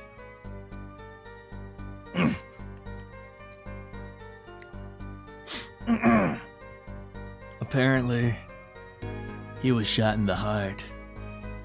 But it was too late. He gives loving a bad name. Oh, he's so shut up!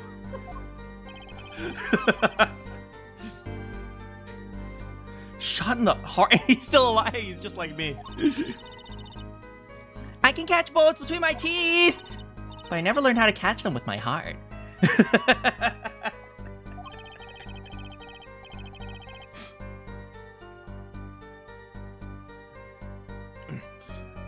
Bullet stopped just short of my thumper. You know what I'm saying? You believe it? It would have been golden if it weren't for that whack doc. Can't even take out a stupid bullet. I mean, what do you expect? It was inside your heart.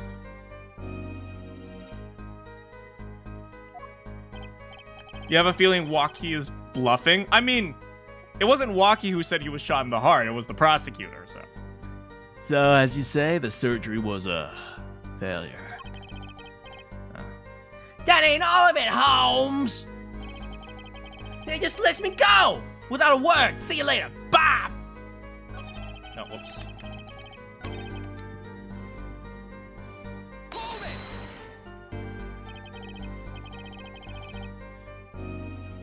What do you mean? He just let you go without a word? He probably couldn't do anything. I'm gonna be real here. There are some injuries you cannot fix. Like, if a bullet is in your heart, a family doctor is not fixing that.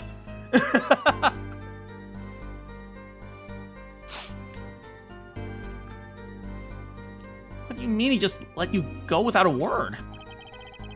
What do you think it means? Believe it! It's whack! That's what! I'm not sure what that means, but it sounds bad. Sounds as though Herr Doctor wished to hide his mistake. This is why he let the defendant go. He's a liar, straight up. He's a badder G than me! Okay, so let me think about this for a second. Why didn't the doctor say anything, though? If he left the bullet in his heart, he should at least say something like, the bullet is still inside your heart because I can't take it out. Right?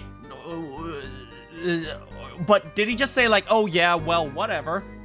Or did he say, I can't take it out, and then the gangsters wanted to get revenge on him? Right? Because I can imagine, like, maybe, like, his dad going, Yeah, you go and get that bullet out of my boy, or there's gonna be a bullet in you soon. and then he couldn't do it, so he just pretended like, oh, well, I got it out, or something like that. I don't know.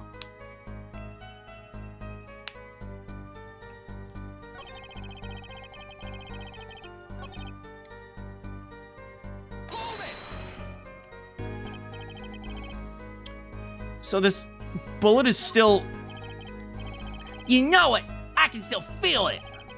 Right there in my chest, pressing up against my heart! Believe it! Your words are like a bullet, shot straight into my heart. Or something to that effect. Incidentally, that's from one of our hit singles.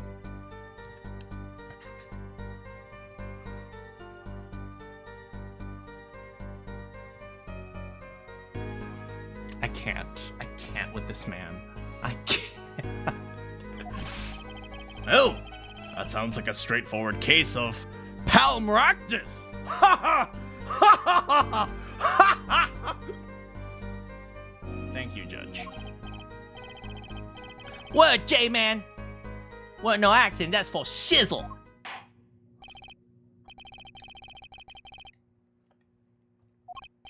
Oh, what? Crap. Seems like there were issues with this doctor. Man, putting him down like that was doing the world a favor! Believe it! Walkie, please consult your lawyer before saying things like that. Chin up, Apollo! Back straight! But why did this mistake only come to light that day? What do you mean that day? When was he shot?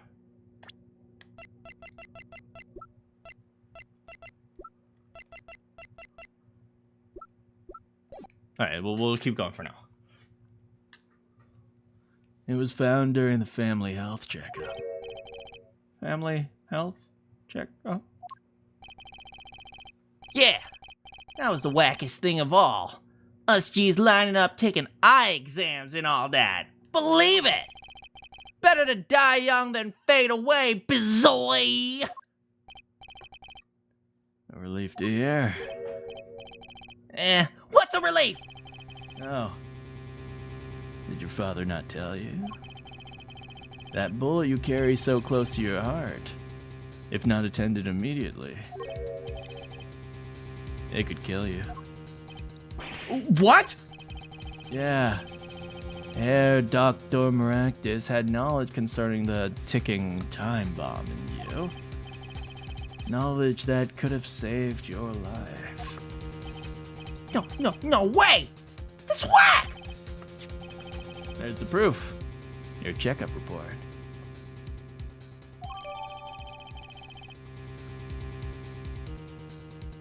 Result from a metallic object found near your heart. Can you imagine if he didn't know about that bullet and he like got an MRI or something? Oh my god, that would be awful.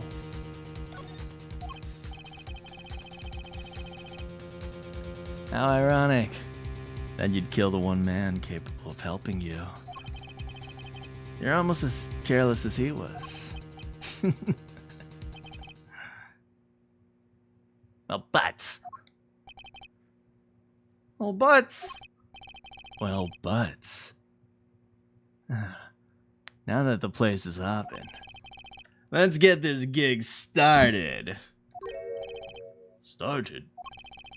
We've had enough of a warm-up act, yeah? Time to hear from the witness. Lucky sure is quiet all of a sudden. I'm a little uneasy myself. This Gavin's strategy? What the? Who the frig are you? So, you'll tell us your name and occupation. I like reading. My name is Wesley Stickler. I hate him. I hate him already.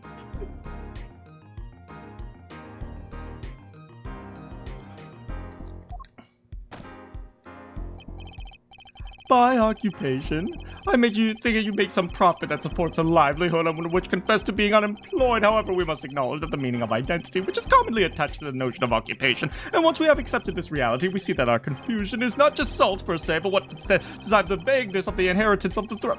By which he means to say that he's a student. A junior at Ivy University. He goes to an IV university. Oh, that's so dumb. He's a spoiled rich brat who's destined to become a politician or a lawyer because he will be grandfathered in by his parents.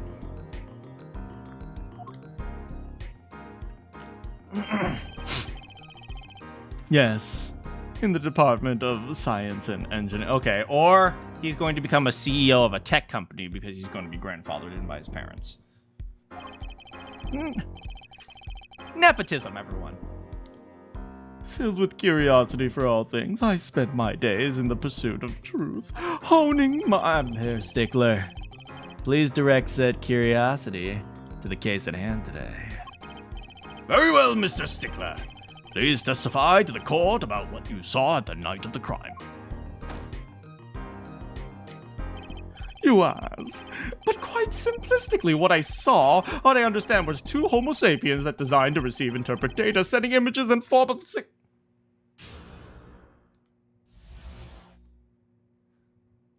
This is my greatest nightmare. An idiot who thinks he's smart. Someone please save me.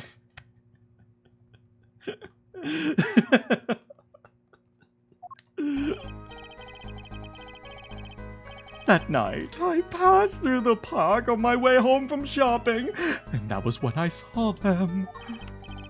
One man holding a stand, another man facing him. Then I saw them quite clearly. The man facing the victim was the defendant. In his hand, yes, it was a pistol, pointed at the man pulling the stand. A shot. The bullet, hark, hit the man from the stand in the front square in the forehead. Objection. Objection. Objection, he was not shot in the forehead.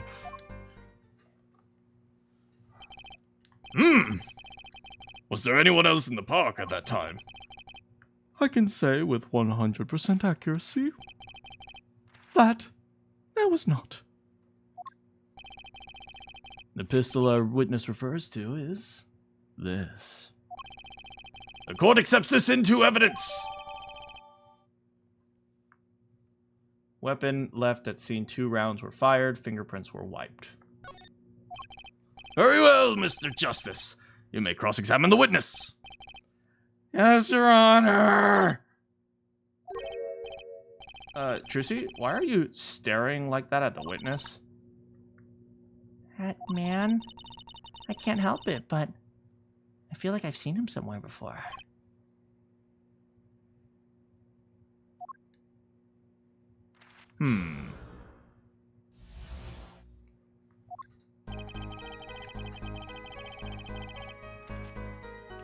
Okay, you saw them One man was pulling the stand. One man was pulling a stand, another man was facing him. I saw him. The man facing the victim was the defendant. In his hand, he held a pistol. I pointed it at the man in the stand. I shot the bullet, the stand square in the forehead. Are you absolutely certain only one shot was fired? Yes, of course, it was one shot. Why do you ask? A contradiction, finally! Mr. Stickler, according to the record, the pistol was fired twice. Good eyes, Hair Judge. Her hair justice. You're cool. Really cool. You really think so? Oh my god, the fangirls are going crazy. Oh my god, they are drawing Apollo and Clavier making out at this point. Yet, there's no reason why the other shot had to be fired that night. Hey, how's it going, Ash? I'm doing well, how are you? This pistol came from the Kitaki family mansion, yeah? I think it's not unreasonable to assume that the pistol had been fired once before that night. This one's gonna be a win for the prosecutor? I doubt it. During perhaps another altercation. He's got a point.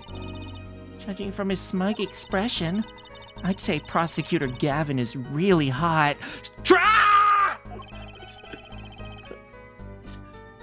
Seems pretty confident in his testimony. We always make the biggest mistakes when we're our most confident. He's got a weak point somewhere, Apollo. You gotta find it. Better give that testimony another listen. Okay, square in the forehead. That is wrong.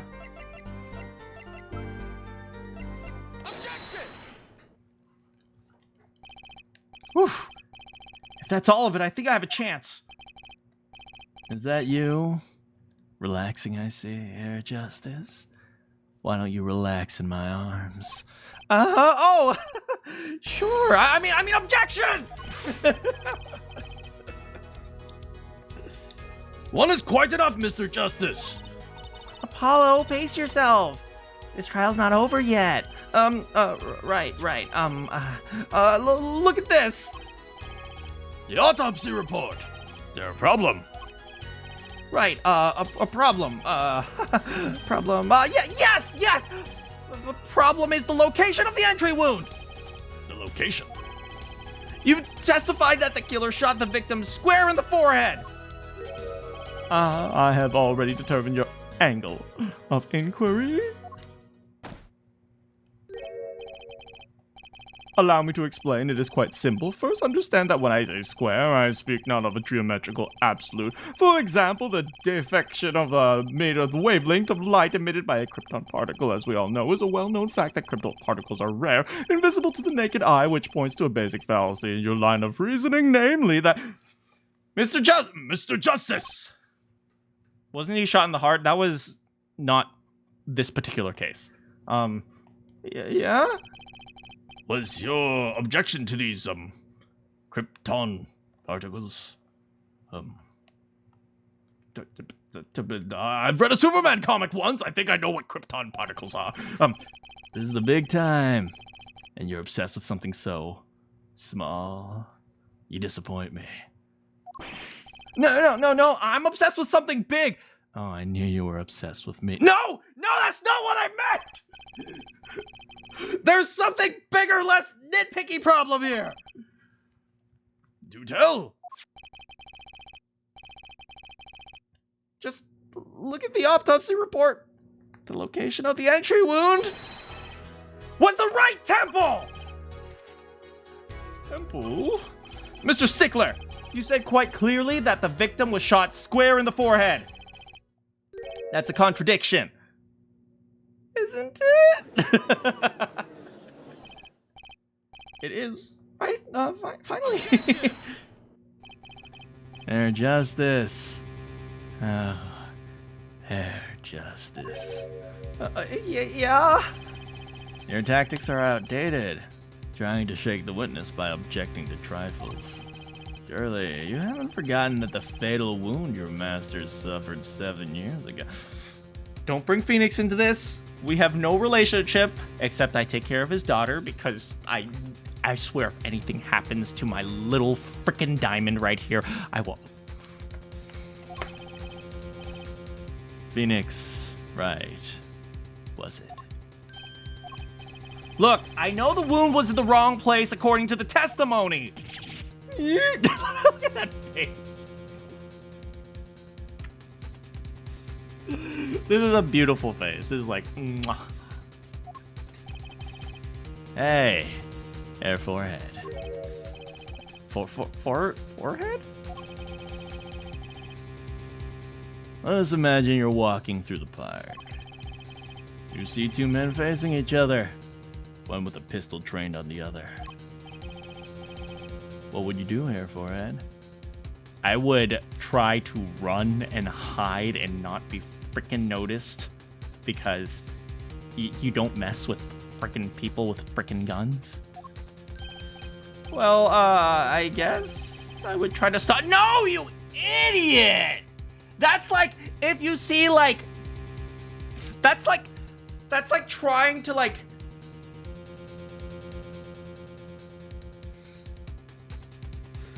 that's like if you were like seeing like 2 gangsters having a shooting and then you say guys, can't we all be friends?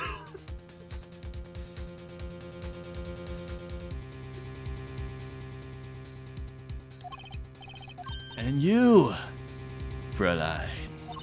I'd probably scream, "Oh, Mr. Prosecutor Gavin, save me!" And you, hair stickler? What did you shout, I wonder? If the victim turned his head at the last moment, then... Oh, yes. Thank you for jogging my memory. Sounds like an addendum of the testimony is required. All right. Let's hear this. A Night in the Park number 2. As soon as the killer raised his pistol, I took action. Cease this at once, you two! I cried with composure. The victim turned in the direction of my voice and a shot rang out. Wait, so... Whereupon our cowardly killer, the defendant appeared to have become frightened. Tossing the pistol aside, he fled from the scene. I see! So you attempted to stop... No, he didn't. Let's be real. No, he freaking didn't. Indeed, with composure. Well, maybe the criminal wouldn't have fired if he hadn't shouted like that. It doesn't really matter now, unfortunately. Let's consider this new testimony, shall we? Observe the diagram, if you would. The witness, Mr. Stickler, was it? He stood here. He shouted, "Oh, stop, please. I am a good Samaritan and I will definitely stop this. I don't want a shooting and I definitely wouldn't shoot the victim. I am a nice person and I am doing my best, so you can believe me, especially when I'm on the stand." He shouted something like that. Thank you! And then the victim responded by looking at the witness's direction. And then that would have him be shot on the right side of his head. I'm not sure if that would be the temple, but that's the right side of his head, which is not square in his forehead. And so, well... If the killer were to have fired at that moment, as we can see, the bullet would have struck the right temple, as in the report. Okay, this is irritating because, they're using, like, tiny details to try to, like, piece everything together. You know, like, have you guys ever, like, forgot to, like, prepare a presentation or something? and then you kind of throw a bunch of things together, and then as you go, you're fixing your own presentation. That's what this feels like, right? It's like, well, what are the results for part A? Well, you can see the results for part A are right here. Well, did you compare that to part B? It's like, well, the system is still going, but I suspect that the results should be the same for part B as in part A. It's like, okay, well, and what was the methodology difference between part A and part B? Well, the methodology.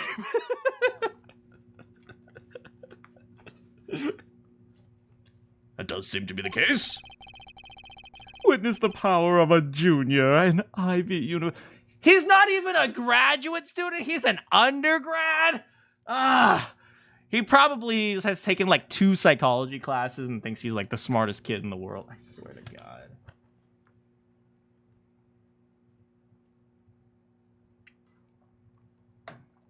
We should let the prosecutor get the W. You're just saying that because he's hot. Very well, Mr. Justice. You may cross-examine.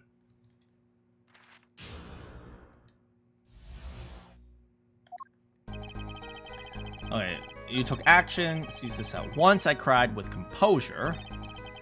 The victim turned to your direction. Shot rang out. The cowardly killer, the defendant, appeared to become frightened. Tossing the pistol aside, he fled from the scene.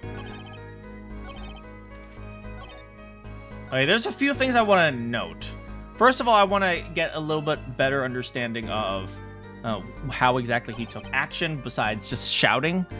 Did he, like, run up to them? Did he take some action? Did he attack one of them? Okay, the victim turned in your direction. Shot rang out. Whereupon our cowardly killer became frightened, and he tossed the pistol. And also, if he tossed the pistol, why didn't I see it at the crime scene, right? So that's another one. So you saw a raised pistol. Weren't you frightened? It can be said that students of Ivy University know no fear. The moment I saw the pistol, my inner sense of justice compelled me to take action. That was certainly brave of you. You might have gotten shot. You certainly were lucky. If I were in the killer's shoes, I certainly wouldn't have left a witness behind.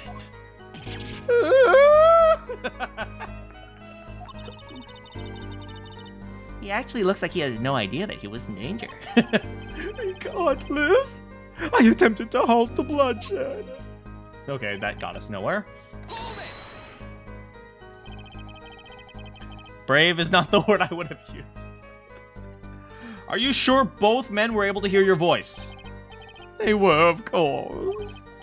My high, exquisite voice echoed throughout the park. And the victim responded to the clarion call. Quite. The victim turned.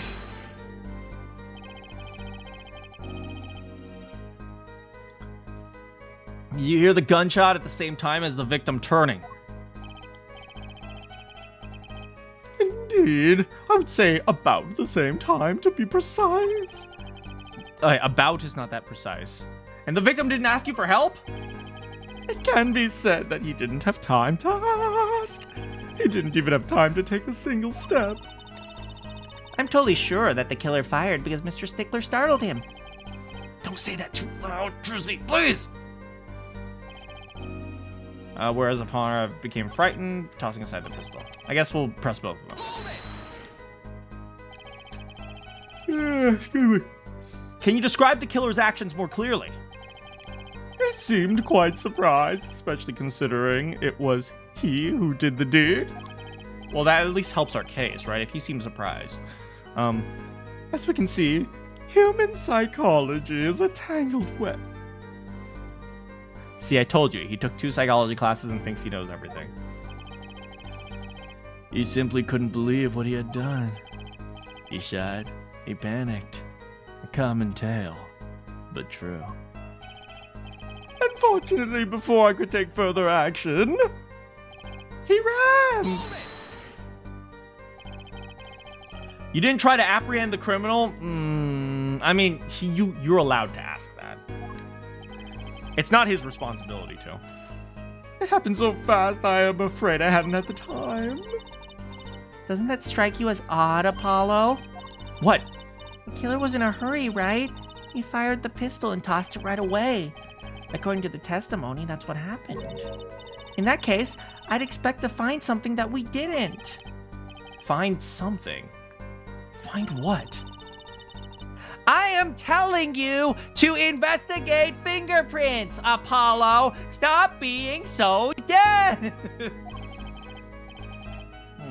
What do I do now? At least the testimony's getting a little clearer. Okay, so...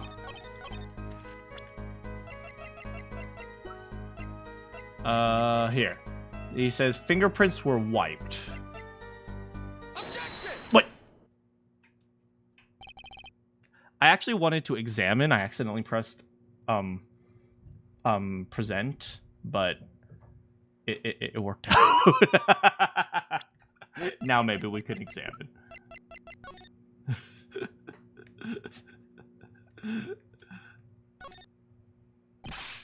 Whoa! Don't point that thing at me! Don't worry, I can handle myself around guns. Magic guns, at least. The ones that pigeons come out of. Ooh, what does this thing do? I think it's called the trigger. Truly now!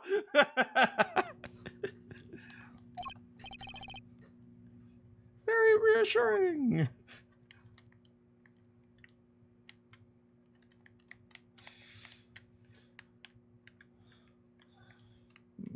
Okay. Wait a second. Dense? But I can float. Ha! Science jokes.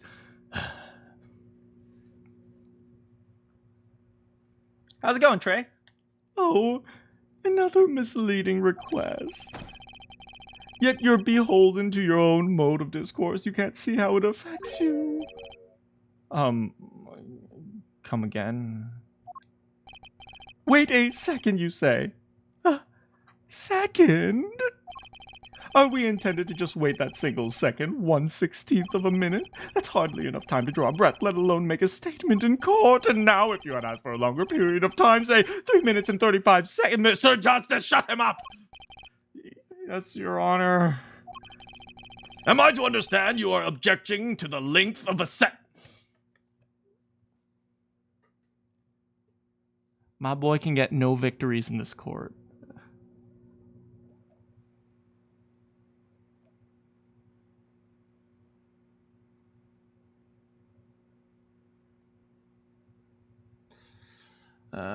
You love this game. I'm so glad. I am enjoying this game even though I also hate it. It's called Sigh. Thank you. Thank you. Yes, I mean, no, I'm just, look at the pistol.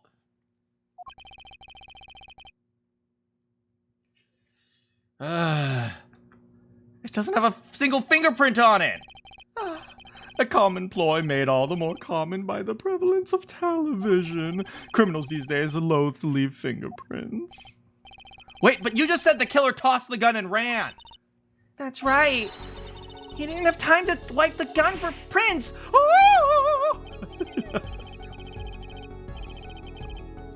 The little girl sticking it to the university student. There's a song there. I'm not little.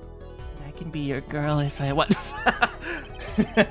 Then let's think like adults, shall we? Whoa! Whoa! Whoa! Whoa! Whoa! Whoa! Clavier!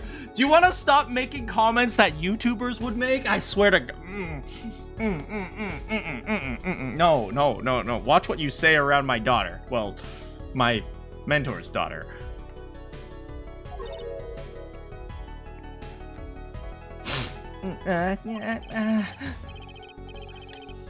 What if the killer, the defendant, was wearing gloves? No, we can beat that because there's also the knife. Gotta admit, I didn't think of that, Apollo. Shut up, Maya! Trucy!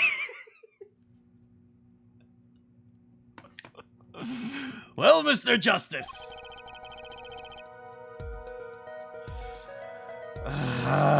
Could the killer have been wearing gloves? No.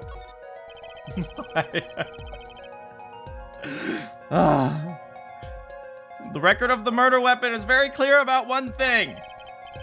Fingerprints were wiped, which means some trace of prints remained, which contradicts your testimony.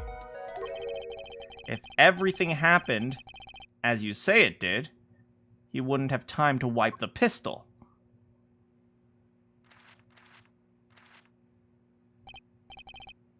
That may be, but it does not change what I saw. The killer, the defendant. He threw down the murderous weapon from his hand and fled. And this pistol was found at the scene of the crime. was it? I didn't see it. Strongly suggesting that this weapon was disposed of. Where was it found? Sounds solid to me. Well, here, forehead. Any of your precious objections? Okay, the record of the murder is one thing. Fingerprints were wiped, which means some trace of fingerprints remains. What gives, Apollo? Let's see that voice training go to work! You know, I only recently realized something. No matter how much you train your voice, it doesn't matter if you have nothing to say. Damn. Damn, Apollo, that's kind of deep. Damn, Apollo's kind of hitting me in the feels right now. What do you mean, nothing to say? Isn't it obvious from what the witness just said? Isn't what obvious? When he restated what he saw right now, he said he saw Walkie drop a murderous weapon. But that's not the same as being 100% sure of what Walkie threw away. You're right! He's just confused because a pistol was found at the scene. Poor Mr. Stickler. It must be hard to be so perfect, yet so dumb! Well, it can be said that I'm quite offended. While it is indeed true that once in my youth I wrote a love letter in my own blood that was seized by the teacher and posted in the blackboard for all to see, the appellation poor would be perfect. He wrote a love letter in his own blood? Bro!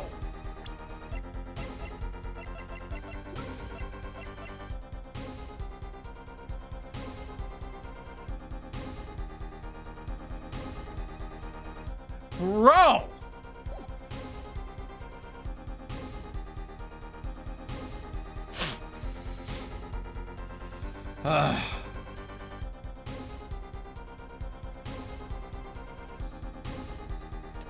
Must have been a murder, like a death note.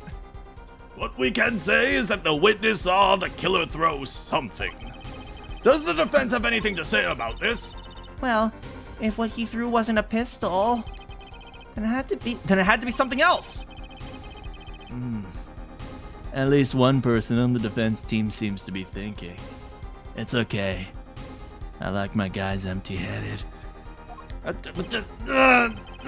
He's so hot, but I have to wipe that pretty smile off his face. But it is pretty.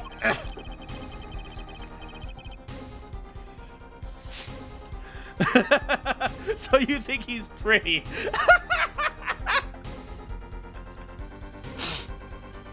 Perhaps you can inform the court as to the nature of this something else. What did the killer throw away?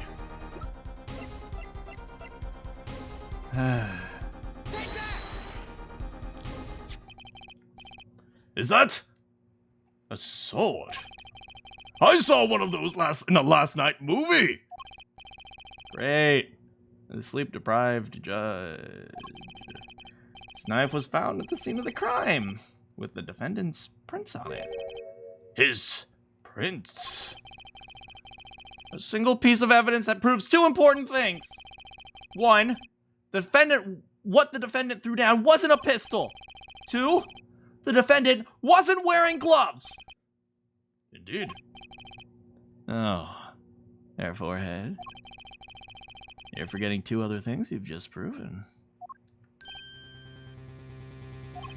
One, the man the witness saw was the defendant, Mr. Waki Kitaki. Oh, it doesn't matter. He was going to be placed at the scene anyway. Two, the defendant was holding a knife with the intent of harming the victim. You don't actually know that for sure. Objection, speculation. Objection, speculation. He was holding a knife, yes, with intent to harming the victim. That is complete speculation. Never underestimate Gavin's pretty face is the lesson here. This court is of the opinion that our witness is fond of making assumptions. In that light, I believe it would behoove us to hear about what really occurred, with less assuming. Oh.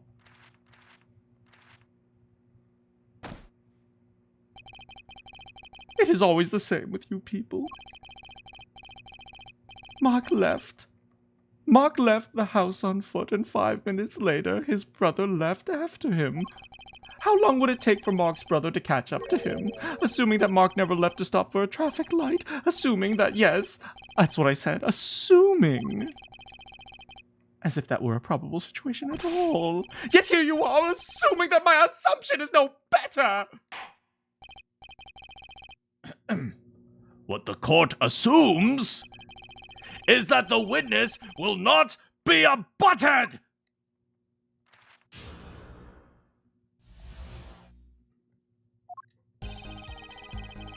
I could not prevent the killer from leaving the scene.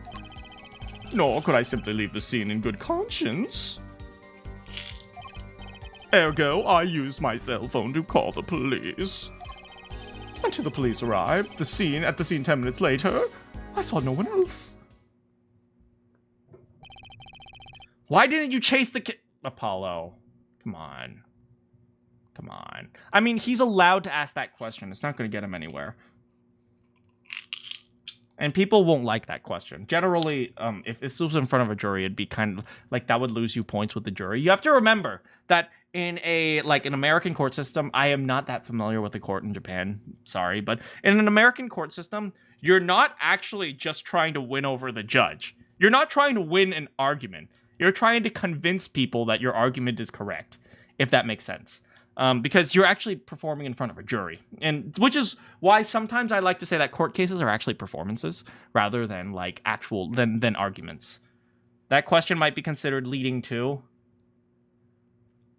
Fair enough, but I don't think you can be objected for leading the witness under cross-examination. I don't think you can lead the witness in cross. I don't know for sure. Your battery died. Welcome back. Hey, how's it going, Felix? I'm not sure. Someone who has more legal knowledge. Fact check me on that. But I don't think you can be called for leading witnesses in cross. You can absolutely be called leading witnesses if it's your own witness, though. He was, as you say, a killer. Of course, I could have run him down, yet what would he have done when cornered? I will say, though, however, one strategy that some lawyers like to do is if they notice that a witness likes to respond quickly, they will just ask questions. They'll just ask whatever question comes to mind, because you must object before the answer has been given. Which is why when you train a witness, you train them to wait for the after the cross-examination, after someone asks the question, you train them to look at you so that they say you can answer the question. Or something along those lines. Or like wait for the person to not object before you continue. Of course I could have run him down, but what would he have done when cornered? Sadly, it takes more than aptitude for solving quadratic equations. And buddy, you're a junior at Ivy University, and you can only solve quadratic equations? Buddy, you are in the math and science department, And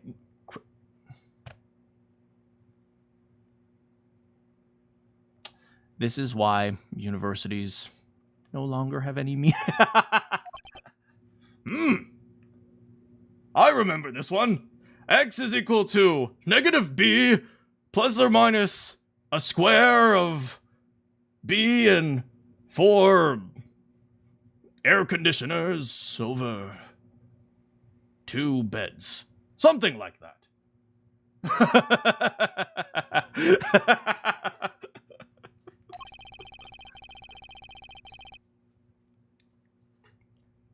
Did the testimony earlier not prove the defendant's presence at the scene?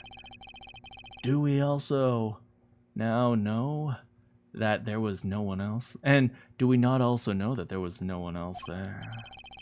It seems clear we have our killer. Does it not? Does it not, Mr. Justice? Better find a way to take this testimony down quick. I'm actually not sure where to go with this one. Okay, let's see. There's only 4.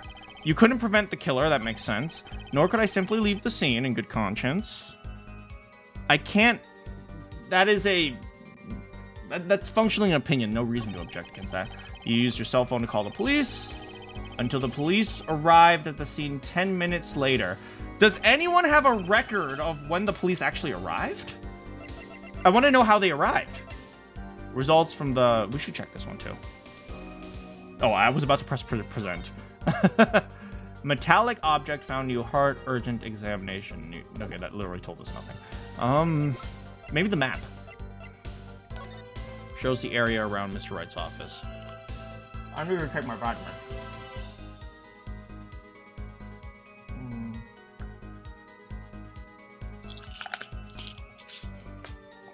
I just noticed there are 2 entrances to People Park. Right, I can use my mouse. Okay, I was trying to get a pointer. Okay, so here's the river right here. Which means, do we have a picture of the crime scene? We don't. Okay, but when we were chatting with Emma, what the frick? No!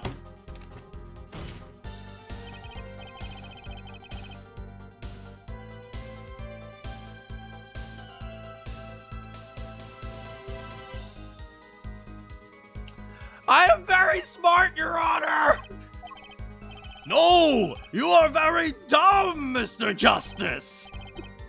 Are you sure about that? Yes!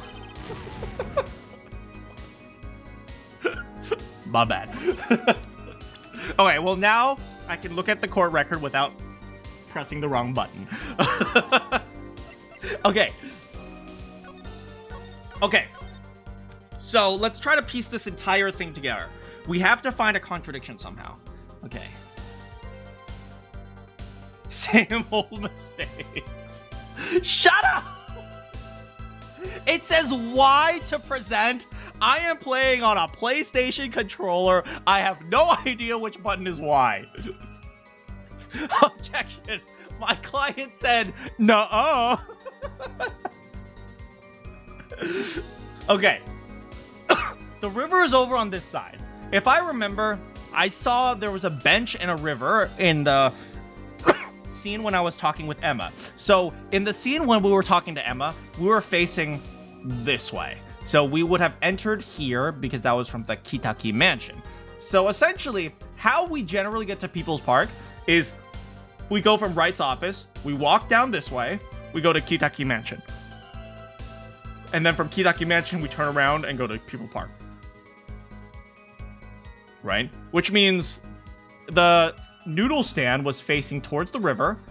And if this guy was shot and how the scene played out, then Waki was facing from the river toward the People Park. Now, if he turned to look at the Wright Temple,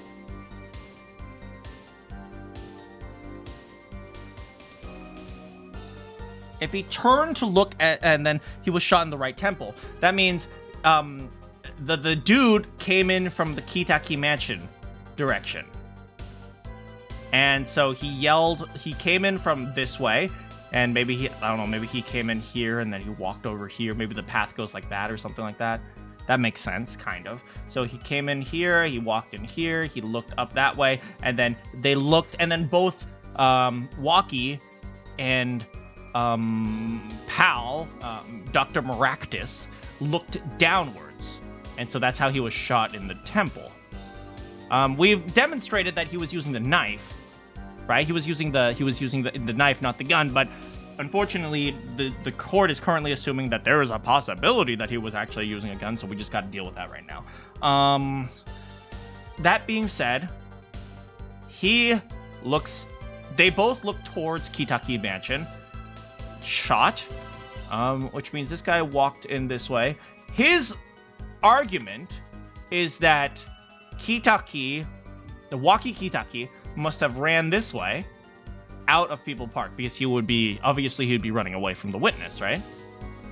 I assume, right? That would be away from Kitaki Mansion, but he could have just gone around this way and gone back to Kitaki Mansion. So that's not too bad of an argument. I would love to make that argument, but I don't think it will fly. Okay, let's actually think about the entire scenario. For some reason, Maractus went from here, and he's right next to Eldun's house. So he had an easy access to the stand, because Eldun keeps the stand outside. But he came out, he grabbed the stand, and with the stand, he pulling the stand, I can't imagine he went down this way to the park. So he must have went from here, this way, over here. Which would make sense that his stand was kind of facing in this direction. Meanwhile, Kitaki wanted to kill Maractus, maybe? Like, he said he wanted to kill Maractus, right? But if he wanted to kill Maractus, he'd be heading to the clinic. I mean, maybe he went through People Park and just happened to run into him. And then, supposedly, Stickler came in like this and shouted.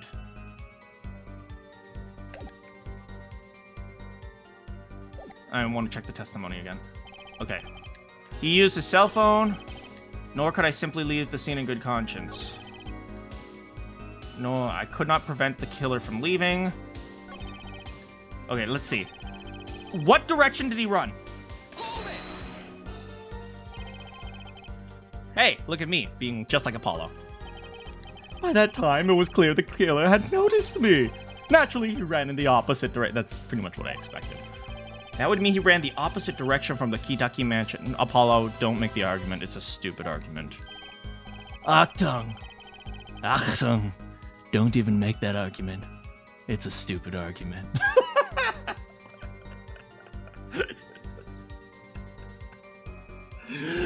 Man, I'm just like this with Apollo Justice today. This is bringing back memories. All he had to do was loop back once he was out of sight. How did he know that was where I was gonna go? You good, Trucy?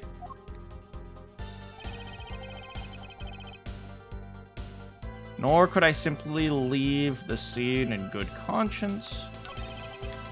Ergo, I used my cell phone.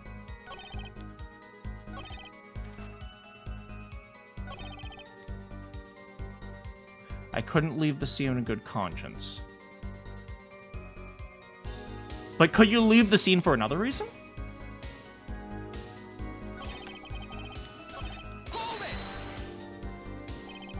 You were certainly composed for someone who had just witnessed a killing.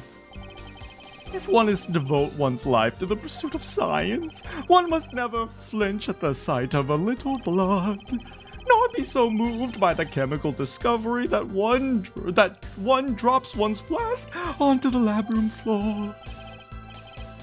Ah, cool answer. Very cool. Nothing strange about how he acted.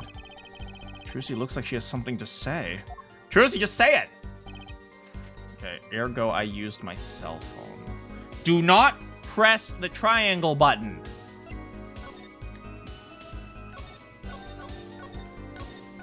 Okay, let me think about this one a little bit more.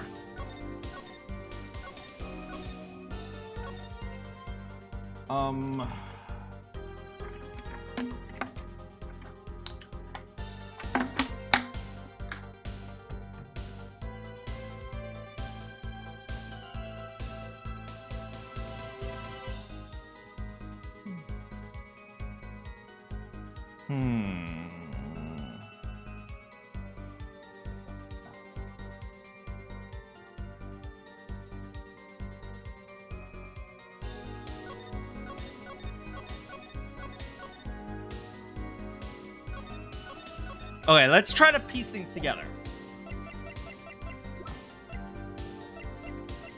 Pistol. Okay, so we know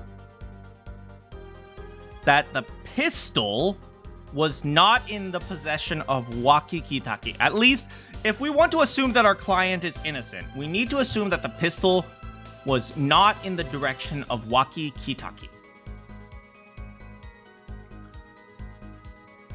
Do we assume that this is the murderer? If we assume that this is the murderer, if we assume that this man is the murderer,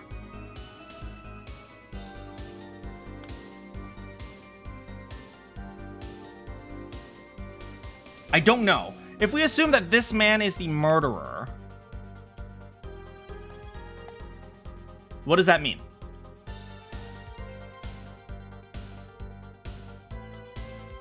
I wish Waki would just be straight with us with what happened. I don't know if I can trust what he's saying.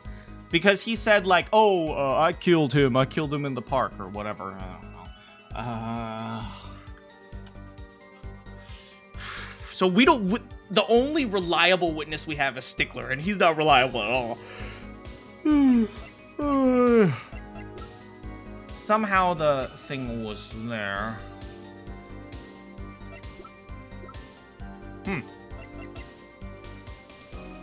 Found at the garage in the Maractus. I used my cell phone.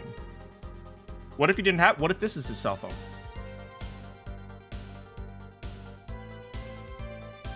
Oh my god.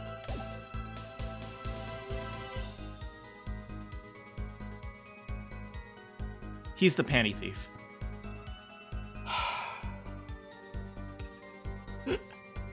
He's the one who stole... He's the one who stole Trucy's panties.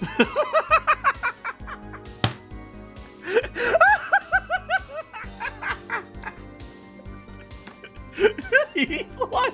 He must be. He must be. Oh my god. That's gotta be it. Do you happen to have your cell phone, sir? Wasn't your first... No, ask him to show his cell phone. Ask him to show the record of his call. It can't be said that I have... It can be said that I have dabbled in medicine. The injury I witnessed, a single shot to the head, tends to result in death. Ergo, there was no need for me to call an ambulance. Oh, perfect syllogism. A proof in 3 parts. Exquisite. Simply exquisite. He actually looks like he's going to cry. Trucy, just speak up! Until 10 minutes after the scene, until the police arrived at the scene in 10 minutes. Can I see a record of the police's arrival? I saw no one else. The witness is way too self-assured. There's got to be a weakness somewhere in this testimony.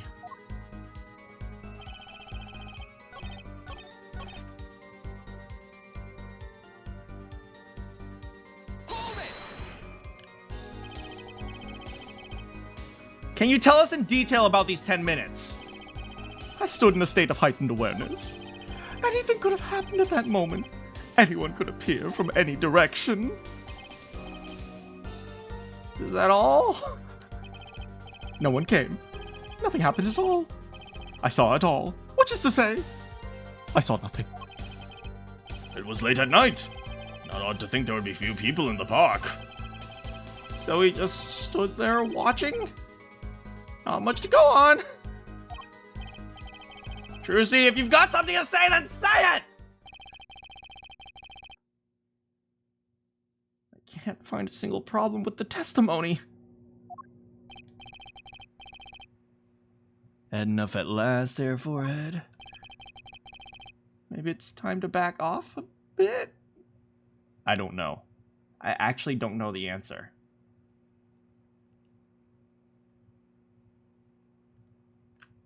No. I think we can do it.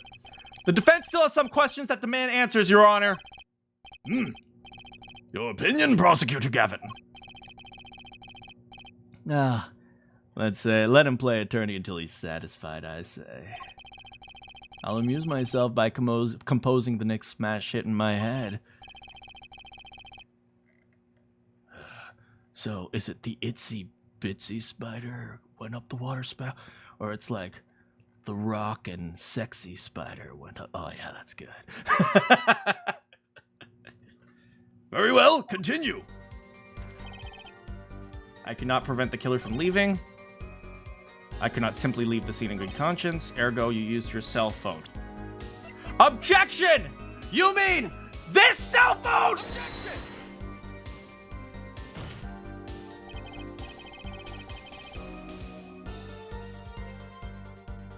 No. Oh. Oh. Well.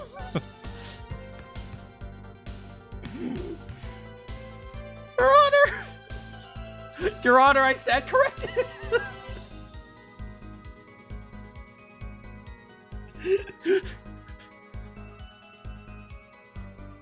Your Honor, that statement contradicts this evidence. Maybe I need to phone a get out. Goodbye to your HP. I'm so dumb, my mental pain is causing me physical pain. Whoa! It's not enough to punish you mentally. I'm gonna have to hit you. Okay. No! No, I don't know what to say.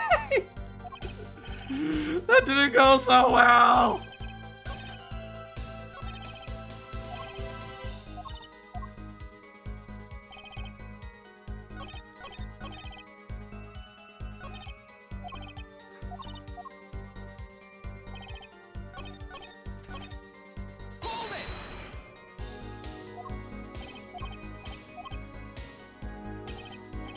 Yes, is that all? There's nothing, no one came, no one saw anything. It was late at night, he just stood there, yeah.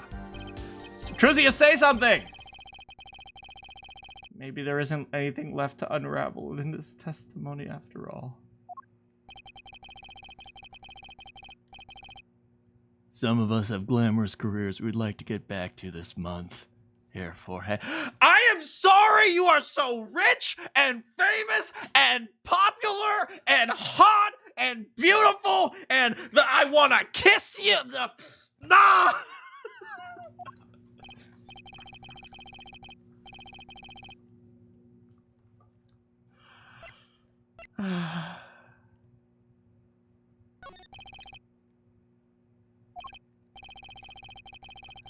There's nothing fishy about that testimony. It appears there are no objections to the witness's current testimony. Did you hear? You heard nothing. There are any number of ways to explain away the lack of prints in the pistol, I assure you.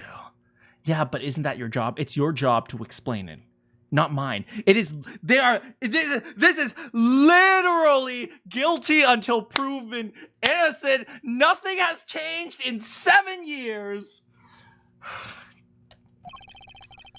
Perhaps the killer was really wearing gloves, which wiped off the previous user's prints. After the deed was done, this fell out of his pocket as he was thrown. Then prove it! A mistake befitting of a small-time punk, in my very attractive opinion.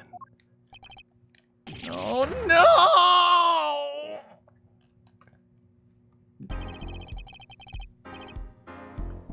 It seems we've come to the end of the line here. What? No, did I just lose? Did that just...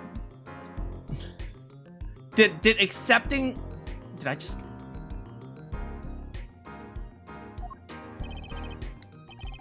How unfortunate. It seems you weren't cut out to stand on the same stage as me. It's okay. I'll meet you backstage after. Where are you here, Forehead? I believe this brings the cross-examination to a close. The court will now declare a verdict for the defendant, Waki Kitaki. Hold it.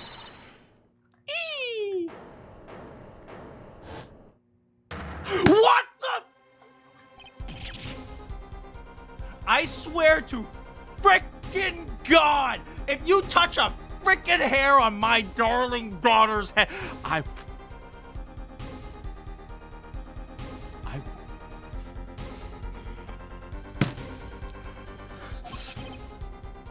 Nobody move.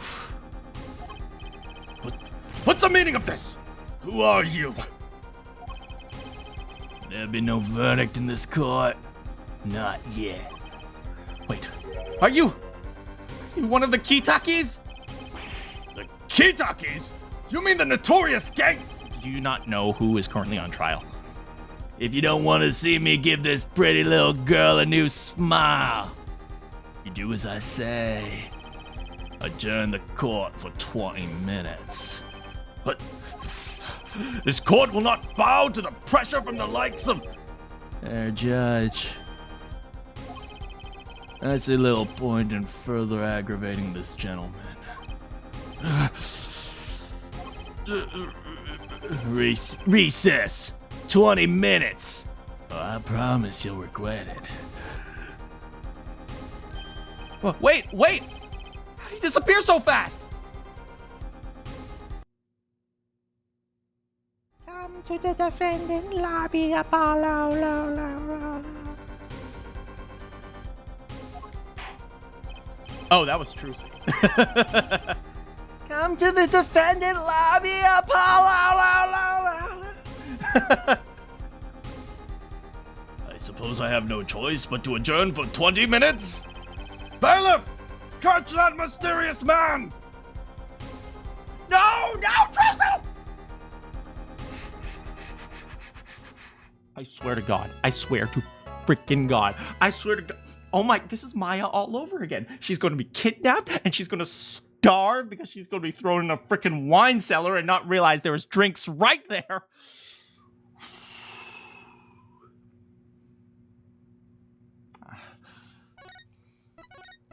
I gotta go to the bathroom.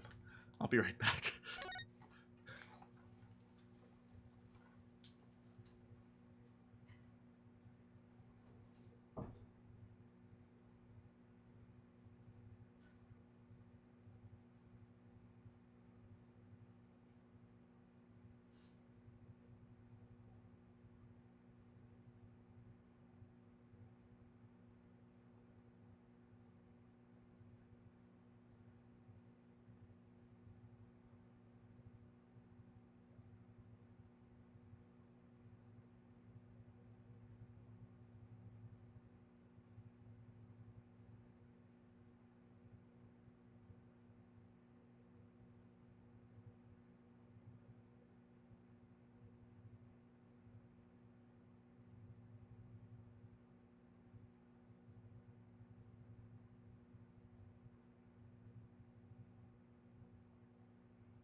Trucy. Freaking Trucy. Trucy. I swear to God. I swear to freaking God, Trucy. Trucy, Trucy, Trucy, Trucy, Trucy. Oh my God, freaking Trucy, Trucy. Yes, yes, yes, it's June 16th. Where's freaking Trucy? Trucy! You move quick, Apollo. Good show. Good show. Oh, thank you. Trucy! Trucy, you're okay. Okay. Okay, she's okay. She's okay. She's okay. I thought... Don't cry, Apollo. Those good-for-nothing gangsters! Some things you just don't do! I'm pressing charges! Wait, just calm down, Apollo! Or else...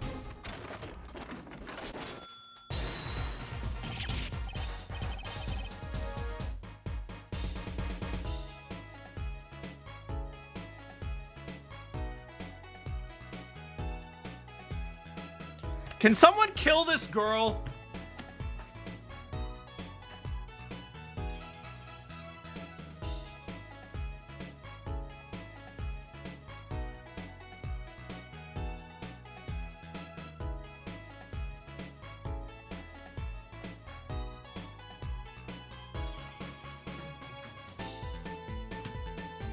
Hey, Kitaki gangsters, she's all yours. She's all yours. Please murder her. What the heck is that? Surprise? This is one of my best tricks. The amazing Mr. Hat.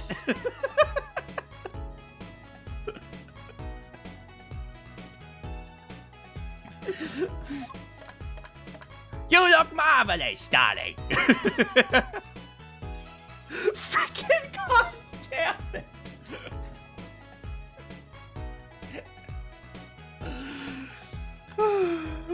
Trucy, why? He's a big hit on stage at the Wonder Bar. Yes, I am a big hit. Ha ha ha ha.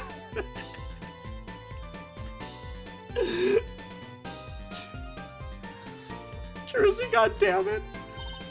Well, what do you think? Do you like it? Trucy! There are things you don't do! I'm pressing charge! I want this woman dead. I want her dead. Apollo, now's not the time to be threatening me. It's you who's being threatened here. Huh? Remember what you said to Waki's father yesterday? He promised you'd save his son, and if you didn't, he'd let you sleep with Fishy. Actually, that sounds kind of fun. Do you think you'll take us to SeaWorld? Trucy, that's not what that means. But that testimony's rock solid. What are you suggesting I do? Look, once the judge declares his verdict, it's all over. If I can use my talent to stop that from By faking a kidnapping.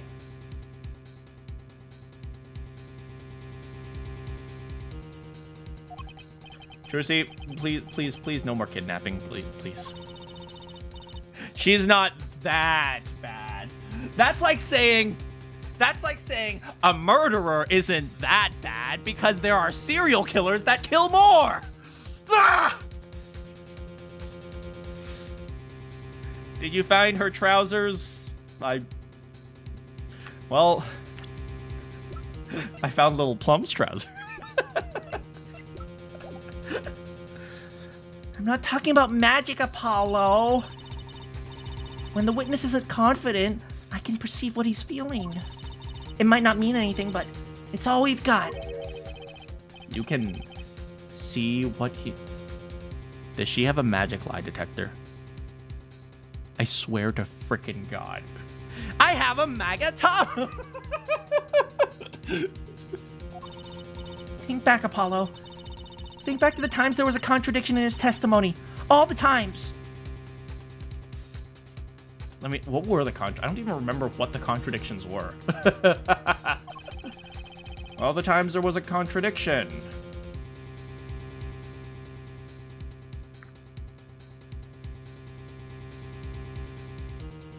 Okay, the first contradiction was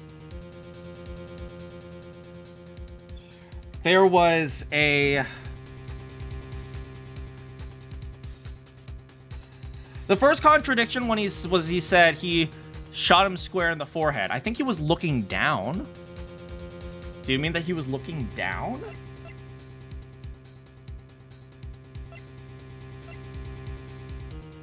The second one was...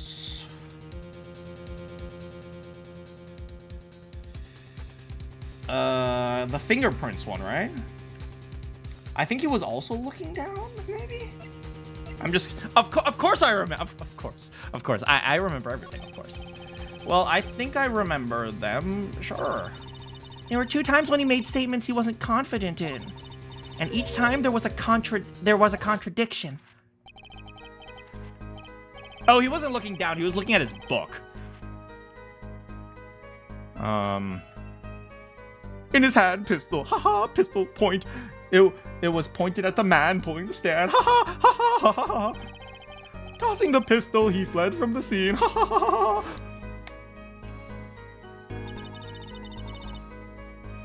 He said the man tossed aside a pistol. But it turned out he wasn't sure, and sure enough, there was a contradiction.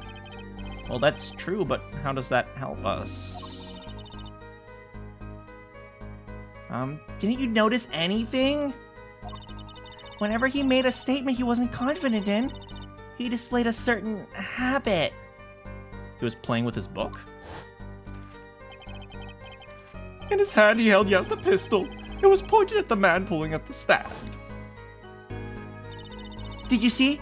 The very moment he said the word pistol, his fingers got all tense and he fiddled with the corner of his page in a book.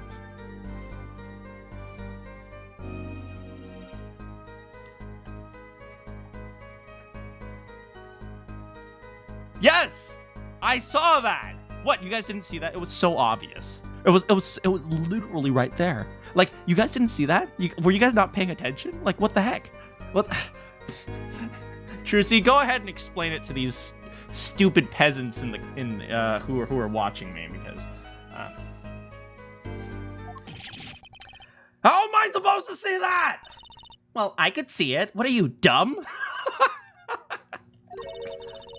How else do you think Daddy went 7 years without losing a game of poker? What? I always said...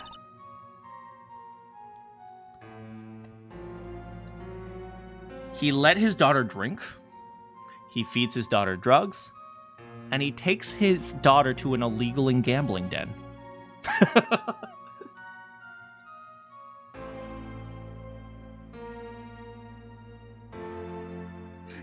He teaches his daughter to drink, to do drugs, and to gamble.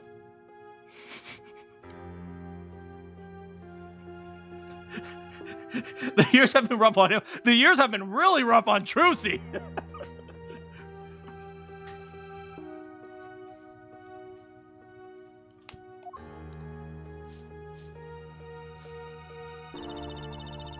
I could see what his opponents were feeling. He's just trying his best because he's poor. Listen. Shy brat, listen, Trucy. We're gonna make lots of money today. How do I have to do the gambling and then? Then I can feed you burger. Okay, let's do it!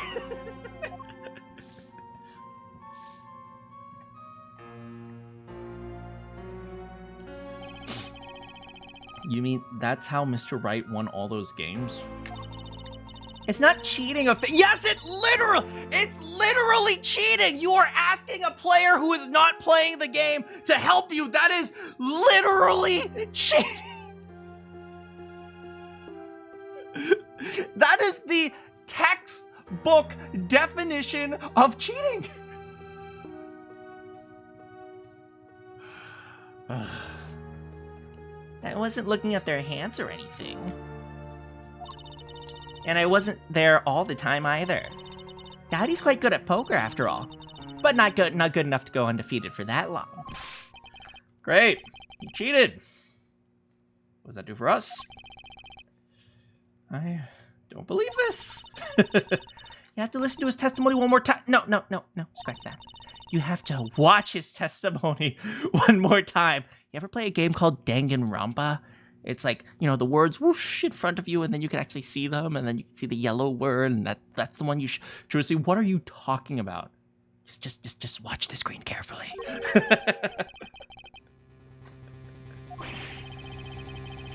The only thing I'm perceiving is that I'm going to lose. Not true. Daddy said so. He said, "You have the power, Apollo." Mr. Wright said that. I've got the power. Watch the testimony. Perceive the feelings. You serious? Time's up. Sorry, I can't think of any way out of this one, Apollo. What was that she said before the trial started? Mr. Wright's not here today? He said his old foot injury was acting up. He smiled, he said we'd be fine as long as you're there, Tracy. Is this what he meant by being fine? By staging a kidnapping? Well, methods aside, she did avoid one guilty verdict today, I suppose. Let's show the court what I'm made of. Get ready for justice! Let's do it! Apollo! You know, I'm starting to think I can do this. No, I'm not. I knew you could do it all along! Oh, and one more thing. Try to cover for Mr. Hat as best you can. Yeah! I whooped his ass! I whooped his ass good! Oh, it was like a bam and a boom! And he was so knocked out, I knocked him to another dimension. That's the only reason why you couldn't find him. That's the only reason.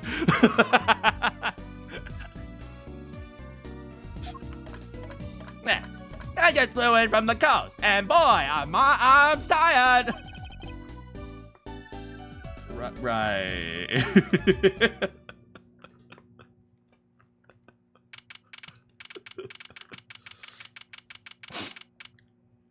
Were we in courtroom number 4? I don't even remember. Court is back in session. Right. We're fine. I'd like to say that I'd like to say to the young lady standing next to you, Mr. Justice. Oh, you mean me? Do you have anything to report? Anything concerning that mysterious phantom in the top hat? Right. Yeah. Don't worry about him. I beat his ass real good. You settled that? Yeah, you should have seen me, boy. I was all like, well, bam, and well, boom. And then suddenly this wormhole appeared, and I was like, later, boy. And I pushed him into the wormhole. He's probably floating around in space somewhere right now. Yeah, it was an out-of-court settlement.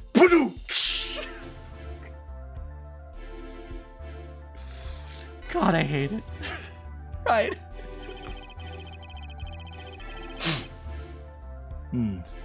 Perhaps Fräulein would like us to believe that there was nothing more than a passing dream. A fantastic illusion. Now you see it. Now you don't. Am I right? I think he's on to me. I wish he would be on to me. I mean, I wish he would stop being so cool. You should have seen the look on his face. Let us dispense with these niceties and get straight to the matter. What are your plans for our gifted witness?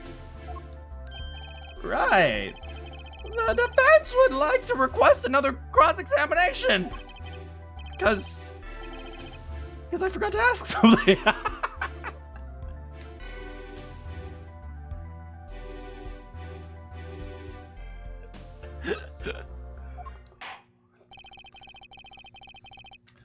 There was no issue with the witness's previous testimony. I will grant your request. However, this court will not permit stalling for time. So, Mr. Stickler, if that's your real name, what day is your birthday? I said no stall. And what type of cake did you have for your last birthday? I think IRL Apollo would be canned after the first case or two. Honestly, kinda. Apollo used illegal evidence in his very first case. The second case, he's absolutely using illegal tactics here. Like, he is complicit to staging a crime. So Don't forget, Apollo. When he isn't sure about something, he has a habit of fiddling with his book.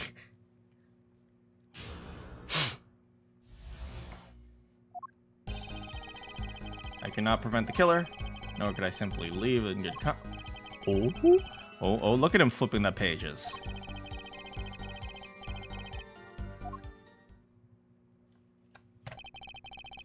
Not sure I'm qualified to watch testimonies after all. Focus, Apollo. Find his weak spot. As Patrick Starr once said, Focusing. my ears only hear what he says. My eyes see his expression. Do I have to do something more? What other senses do I have?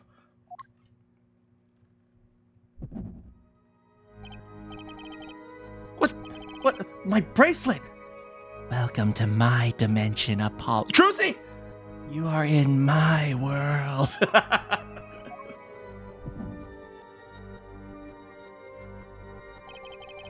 Believe in yourself. What's going on? My bracelet feels... Does his bracelet have magical lie detector powers? I swear to God.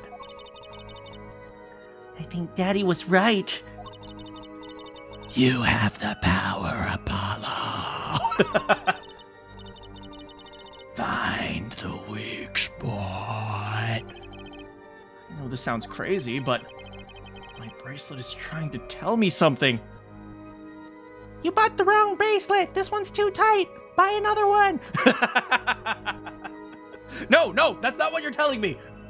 I went out of fashion 2 months ago. Buy a new bracelet. No!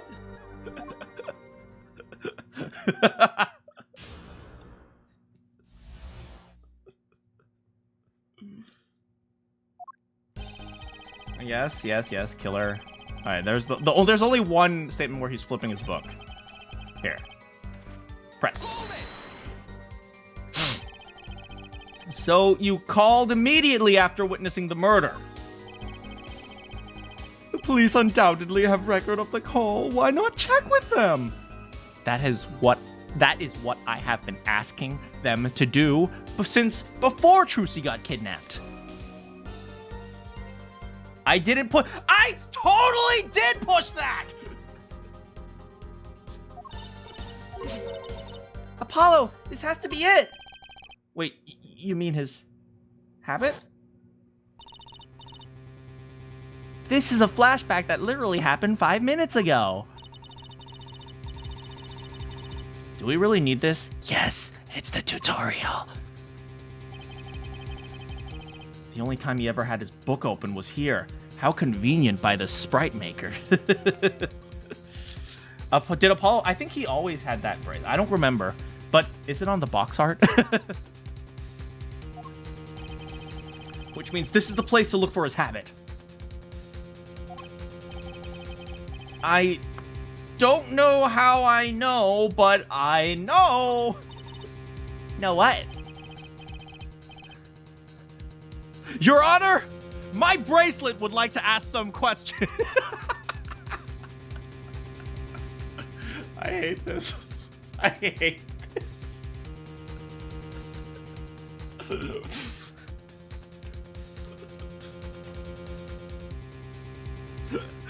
Well, Your Honor, I don't want to ask questions to Yadi Yogi, but I'd like to ask his parents some questions.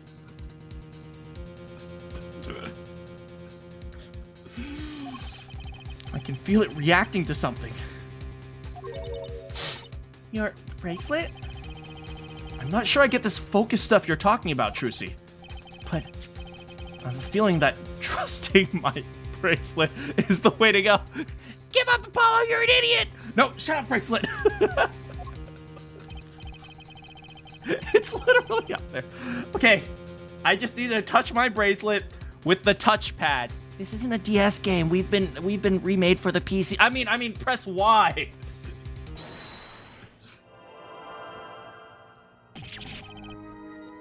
What's going on? I can see the witness's face. His expression so clearly. It's filling my mind. I can see nothing else. Hear nothing else. There's a fire in the building, everyone! I can't see anything else. I can't. Everyone, we have to evacuate! There is nothing else I can see.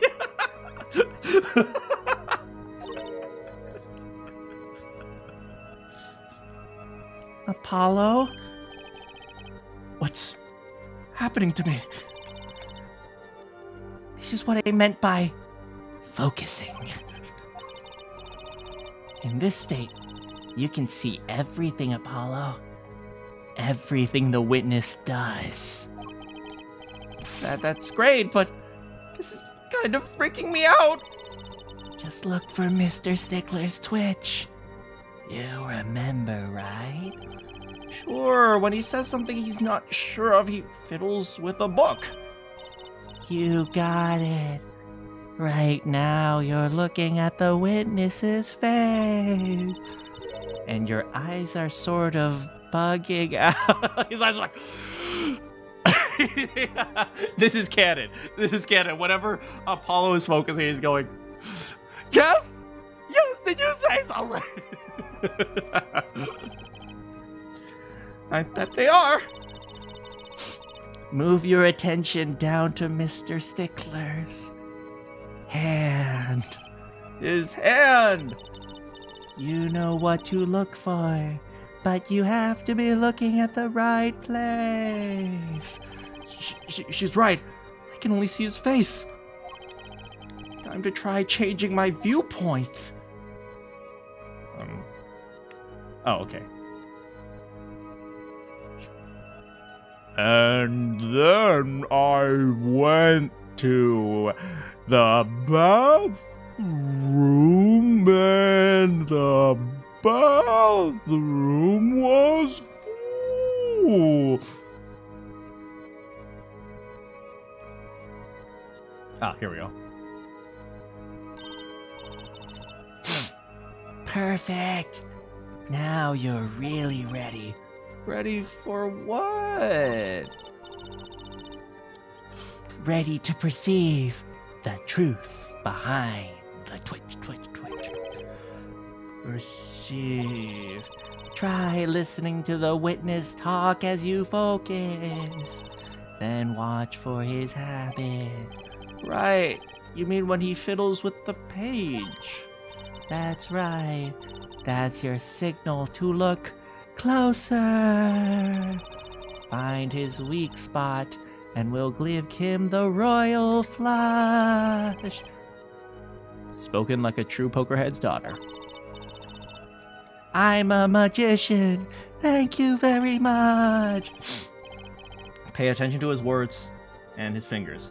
Also, why are you talking like that? I don't know. I thought it would be good for the ambiance. Don't worry. If you miss, you can always try again. Right. Look out, nervous twitch. Here comes justice. Ergo, I used my cell phone to call the police. Here again. Ergo. I see. So he's actually doing something funny with his hand when he's saying, I use my cell phone. Wait, is that not what I said from the very beginning? Wait. Hold the... Okay. Let's just...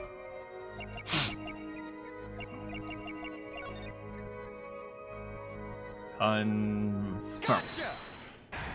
Gotcha!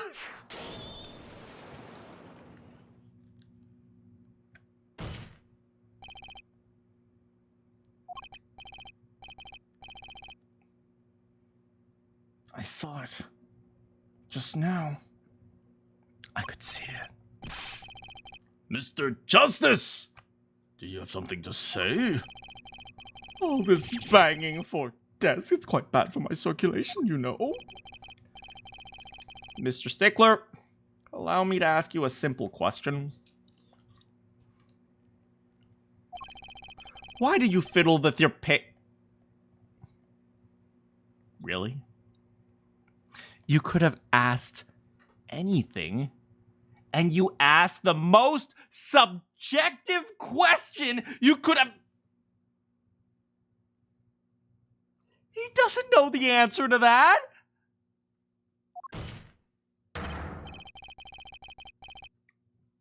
The very moment you mentioned your cell phone. What are you talking about? I'm curious about this cell phone of yours.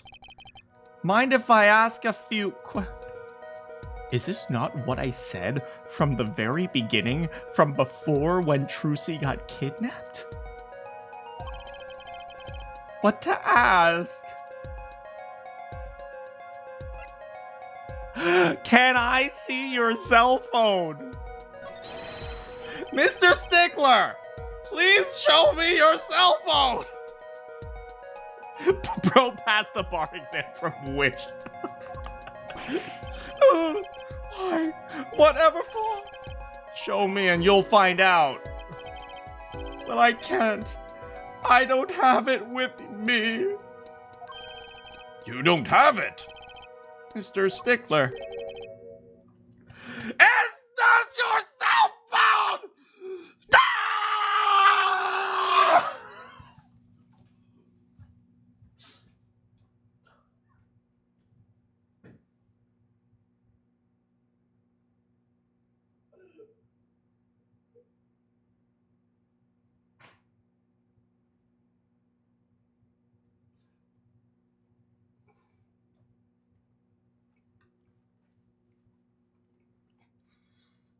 This is what I said from the very beginning.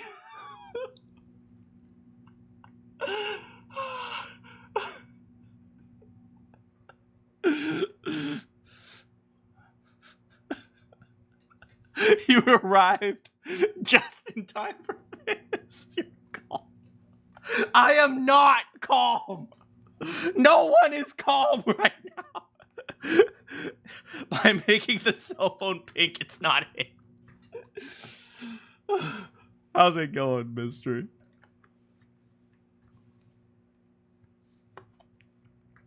Man-explosion. Yeah, where did you get that? That's the phone from yesterday. Look, a cell phone.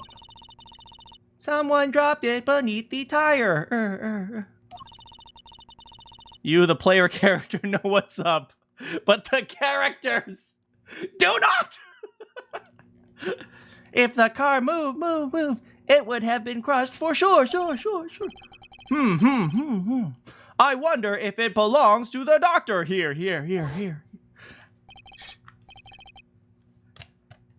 I'm so smart. Look at me with my smug face. I'm Apollo Justice, and I am very smart. How strange, Mr. Stickler. I lost points for something that was right. That's like writing 4 times 6, and then the teacher marks you off because she expected you to write 6 times 4. Okay? That's what this is. That's what this frickin' is. That's like, the answer is 1. Actually, the answer is 3/3, which equals 1. It's like, no, frickin' no.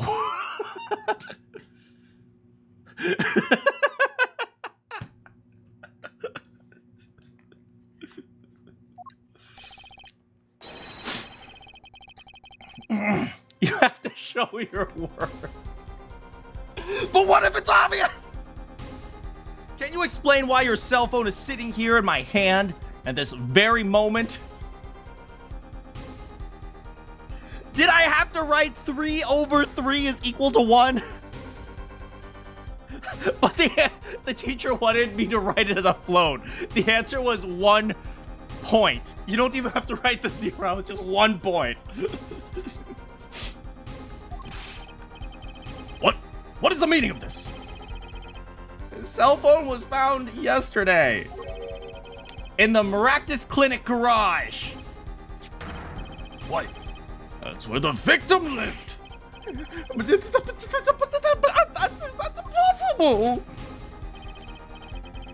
Mr. Stickler, you lied to the court, didn't you? And the prosecutor should have presented the police records for us to see in a situation called discovery.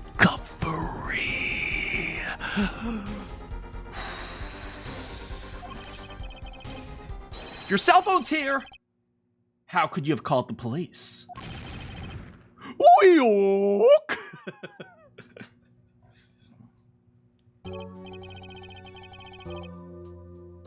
It's true. I didn't have my cell phone that night. This is why it can be said that I called the police from a public payphone. A payphone? You didn't call on your cell phone after all? Wait, what is this? 2007 or something?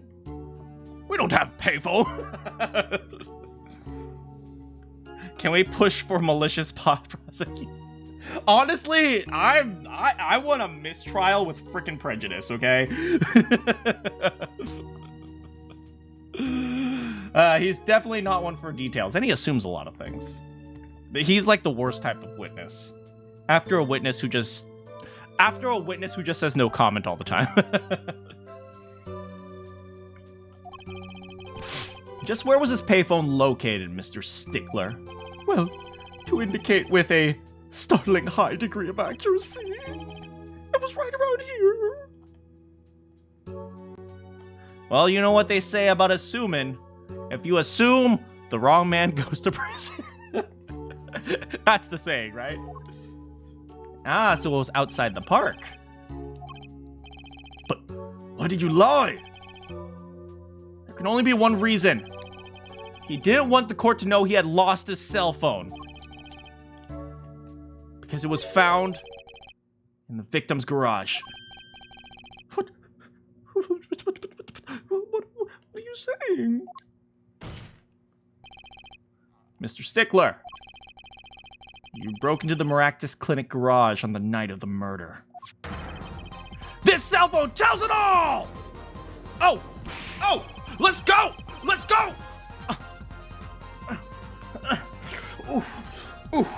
Ooh, let's go. I'm Apollo. Bringing justice. Oh yeah. Ooh.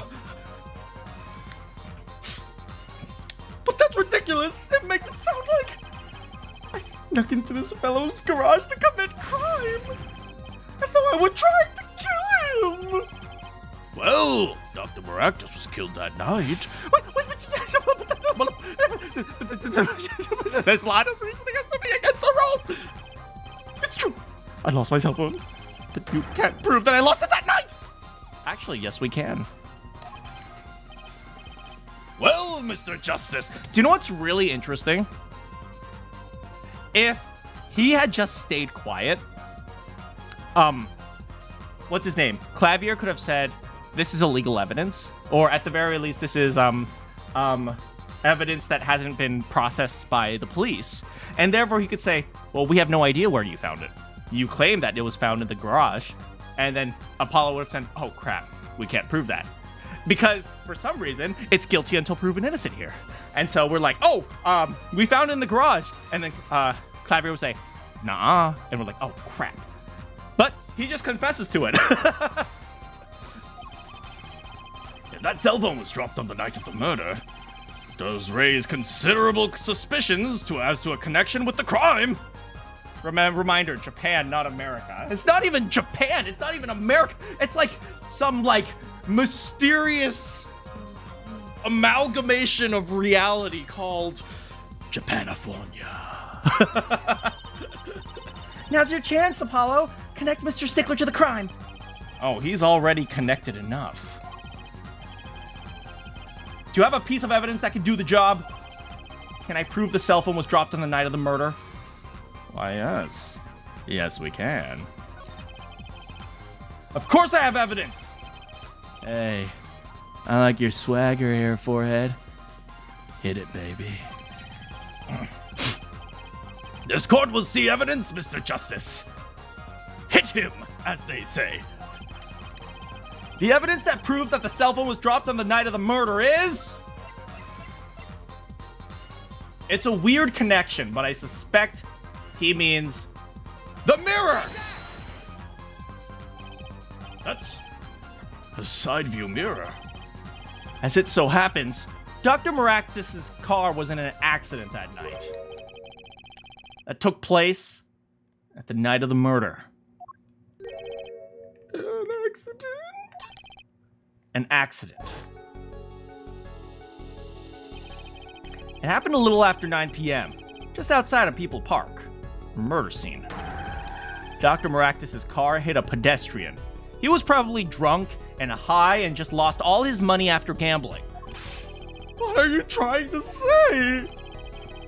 From the absence of a mirror, it's clear that the car was parked after the accident, which means it was parked there after 9 p.m. on the night of the murder.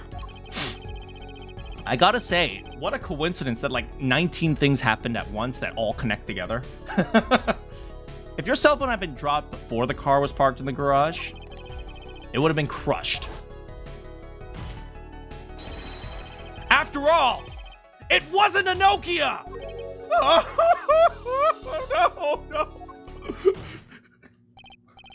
Ergo, Mr. Stickler, the only time you could have dropped this in the garage was after 9 p.m. on the night of the murder!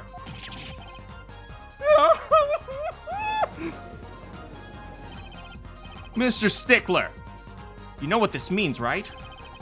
You did break into the victim's garage that night. That is most unexpected, Mr. Justice. Are you naming the witness as a suspect in the murder of Pal Maractus? I would love to. Like, I would love to. I would just love to see this guy be put on trial for murder. I would honestly love that.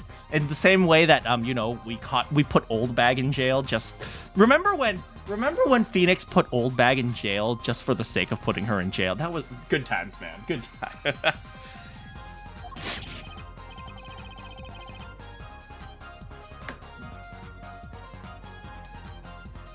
No, stop, too much. It can't be happening. Well, Old Bag was a hindrance, yeah. The Kitaki family are located in LA. Well, they are a Yakuza family that speaks Italian. So, Prosecutor, say something! I suppose it's worth saying this. No connection has been found between Wesley Stickler and Pal Maractus. That is, other than this. I believe our next testimony will be most revelatory. revelatory? Revealing. Is the witness prepared? There are so many words in this game that I have never heard of. But like I don't know how to say this. There are so many words in this game that I have almost heard of. It's like clearly revelatory is connected to reveal, which means this is revealing, but I've never heard reveal in noun form be called revelatory. This is revelatory. No, reveal in adjective form is revelatory. Huh. Yeah, there's so many words in this game that I've almost heard of, if you know what I mean. Yes, Your Honor, I am crying and sweating. I know that face. That's the face of guilt.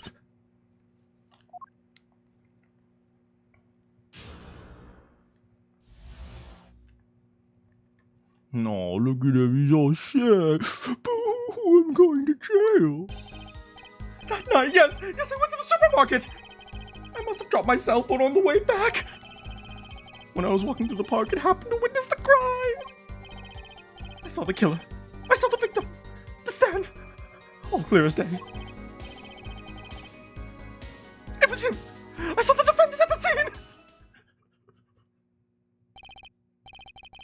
But your cell phone was lying in a garage. Yes, well, as you can see, my model of cell phone has a defect. It is given to rolling. Okay. When I drop it alongside the road, you know. Looks like a normal cell phone to me. In any case, cross-examination. That's funny. My bracelet didn't react. His nervous habit must not be acting up. I didn't see anything either. Looks like you're on your own this time. Bye! No problem. Here comes justice.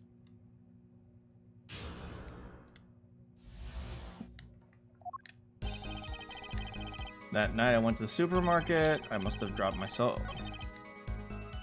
To the street. He did say he was buying something. Where were you? So you went shopping, which means you were holding a grocery bag when you witnessed the murder taking place. Well, yes, of course. Incidentally, the prosecution has received no report of this domestic detail. Mr. Stickler, can you explain yourself? No, I mean, yes, I did go shopping, really. I walked around the supermarket trying out the free samples.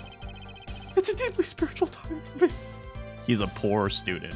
I'm sure the store clerks would disagree. You think sampling free food counts as a religion? In any case, that night, I sampled to my heart's content and I was on my way back home, yes. You must have dropped your cell phone on the way back. I couldn't care less.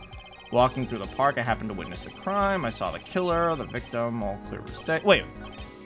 You must have dropped your cell phone on the way back. I think the map would disagree with you, right? Because if you dropped your cell phone in it, he must have been, like, somewhere around here, right? Which means he would go in this way. But we've established that he went in this way, so...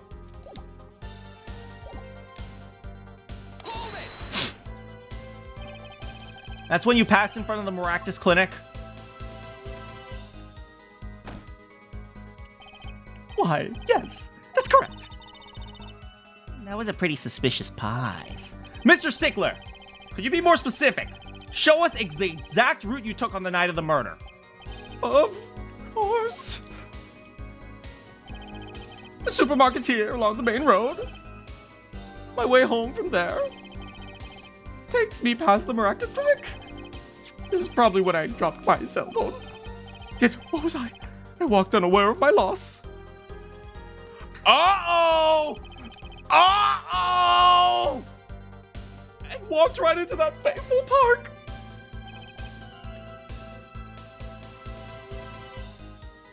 And that was when I was walking through the park. I happened to witness the crime.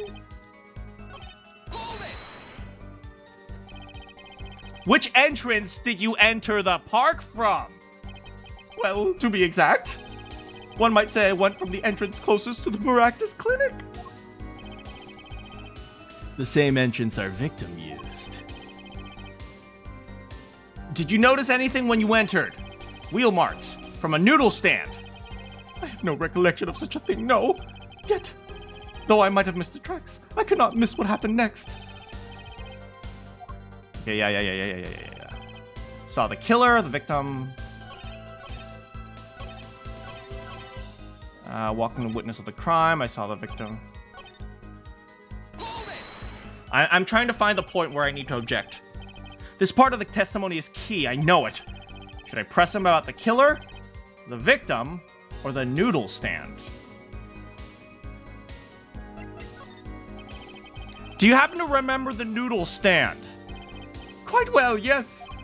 For a student of the sciences, keen observation and healthy curiosity are vital. I remember everything. I could even read the sign.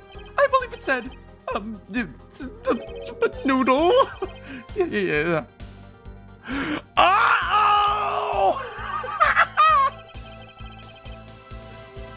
For remembering something? Quite well. It sure took you a while to tell us. And thank you for telling us that a noodle stand sells noodles. Very enlightening. Mr. Justice! Oh, hell yeah. So the sign on the noodle stand said noodle. It appears the defense has obtained a vital piece of testimony. Is this noodle stand's broth really that delicious? I'll have to go sample the wares one of these days. Well, add it to the testimony. Whatever sort of noodles that stand sells, it can match up to IVU's cafeteria. Some apply to the school merely for the taste of our Smarty noodles. It gives you +1 in intelligence and -1 in strength, but it's okay. I wouldn't mind a taste of that myself.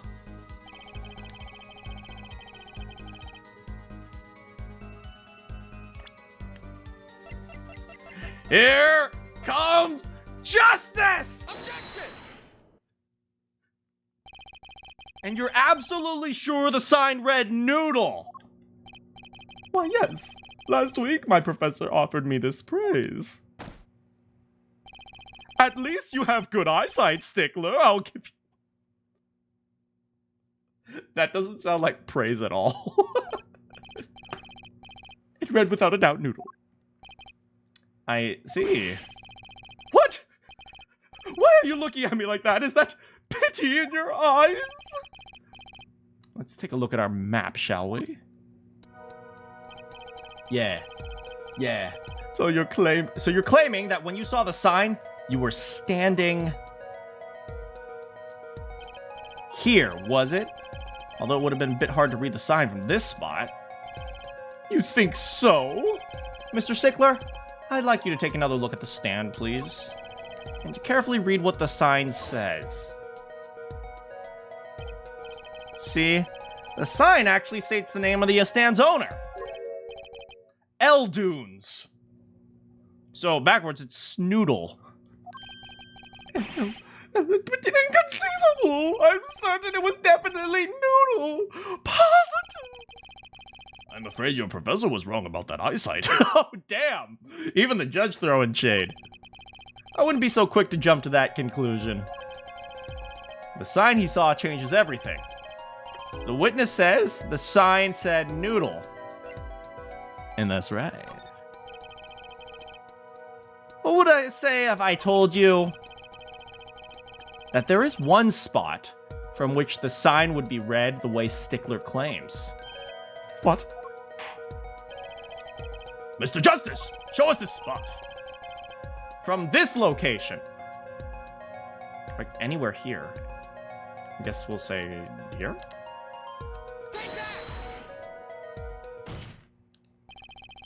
The witness was standing here, on the opposite side. How do you know that? When viewed from the south, the sign says Eldues. However, observe that on the other side of the stand. Oh, this side says noodle. Exactly. The name of the stand is split between the front and back signs. Mr. Stickler, you lied to the court. You witnessed the crime from the northern side of the park, not the south. You got me. So what? So what? What does it matter if you saw the killing from the north or the south? Makes no difference at all. He's right. Travel far enough from the south, and you will end up going no. I swear to God, buddy. Viewed on a global scale, directions are utterly without meaning. Actually, maybe he's right. What does it change? It changes everything, Apollo. Druzy? Do I need to do your job for you again? Though, to be honest, I'm a little scared of where this is leading. Oh! The killer and the victim are facing each other. Then, at the moment the killer raises his weapon, Mr. Stickler shouts, "Ooga booga boo!" At which the victim turns his head, and then the pistol goes pew pew. And then the dead. And that's why the bullet hit him in the right temple. No contradictions, right? Right, but if Mr. Stickler was standing on the northern side of the park, that reverses the whole scenario.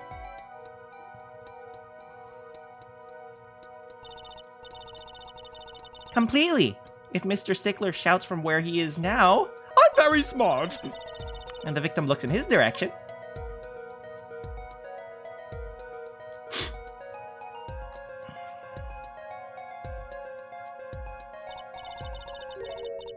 the bullet would have to hit his left temple.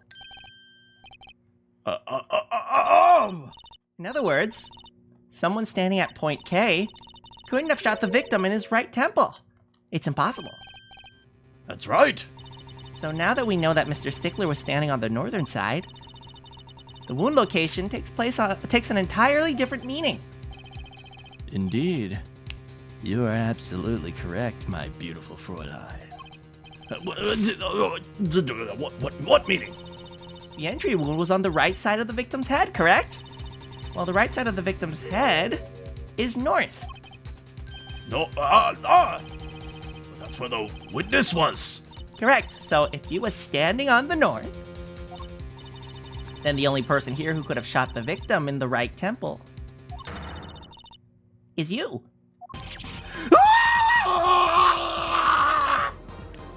Got him, baby! Oh, oh, oh, oh, oh, oh, oh, oh, oh.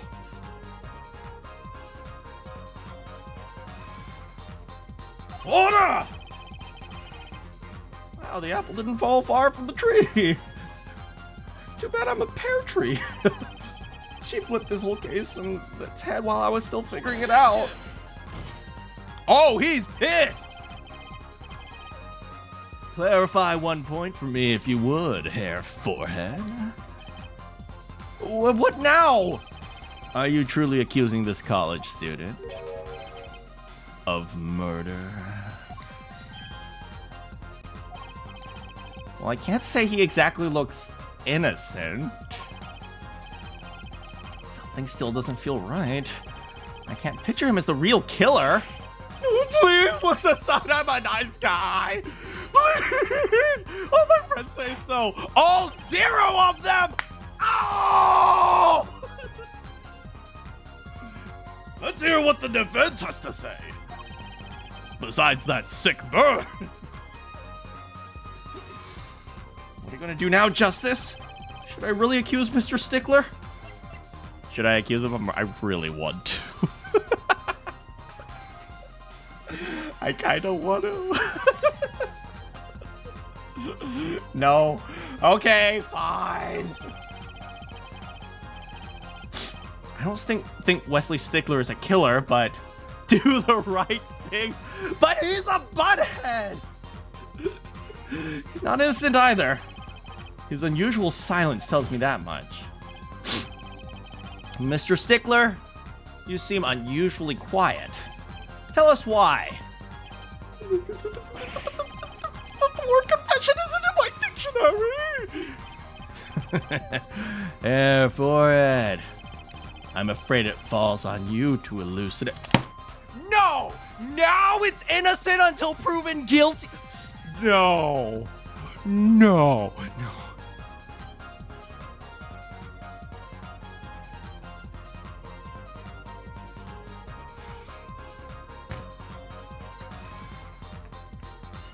No. No. No.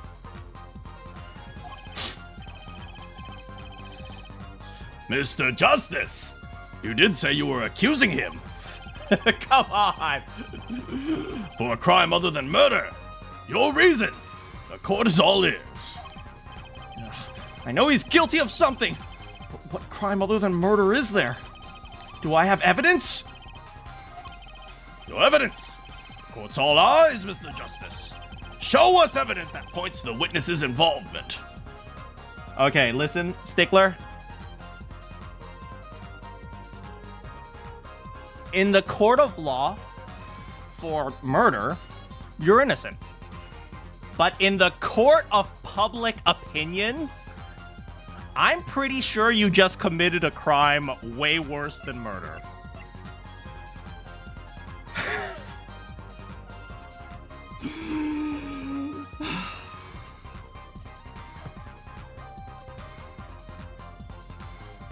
Chris Hansen, Take him away.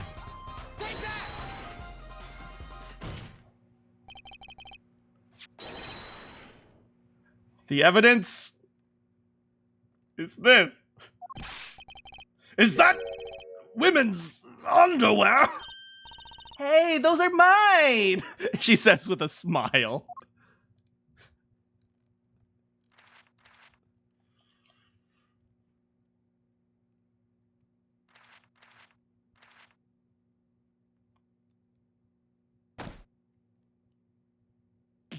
Ah, don't look at me like that!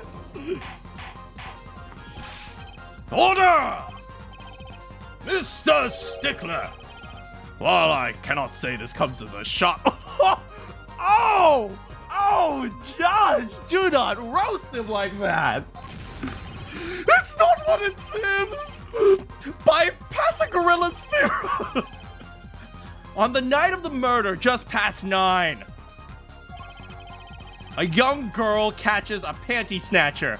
And might I just add for the court record that this young girl is only 15. Oh, please don't say that!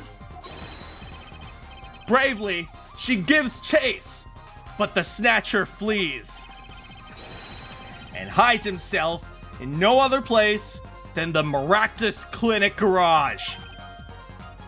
Oh. Incidentally, these panties were found in the exhaust pipe of the car there.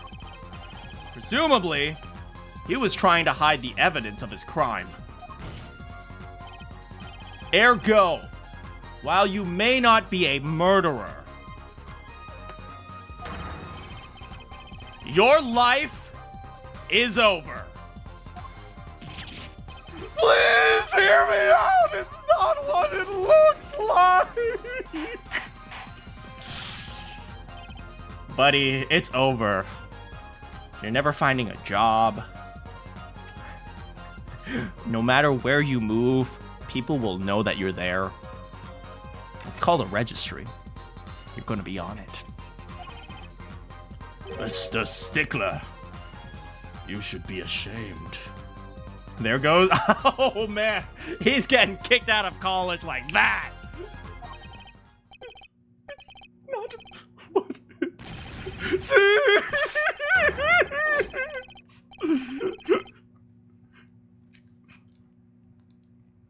It's over, buddy. You should have just worked with me. You should have just worked with me. Maybe we could have helped you find a nice therapist. But nope, you had to ruin your life. So are we to understand that you were silent not because you were guilty of murder, but because you lacked the courage to admit that of your theft of this underage girl's undergarments? Perhaps you are not aware that my school's name was originally written IV. It was college number 4. I stands for intelligent. V stands for valiant. Your point. I'm not done. Now, I'm a major in the science department. And what does science teach us, if not curiosity? Please stop. You're making it worse. You're making it so much worse.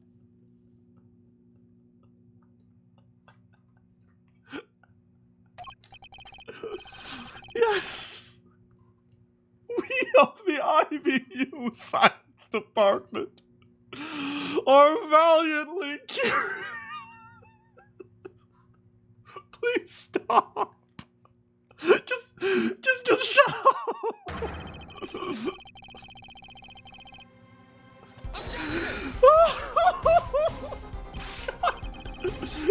You're talking about a 15-year-old girl's panties. Valiantly perverted. No, you do not understand. A mystery is the unknown. Oh my God, stop! And the unknown is unacceptable. Just stop! This legitimately hurts! And my friends, when it comes to mysteries, those baddies are the promise. Oh! This hurts. This hurts so bad. Please stop. From the moment I laid my eyes on them, I was compelled to investigate for science.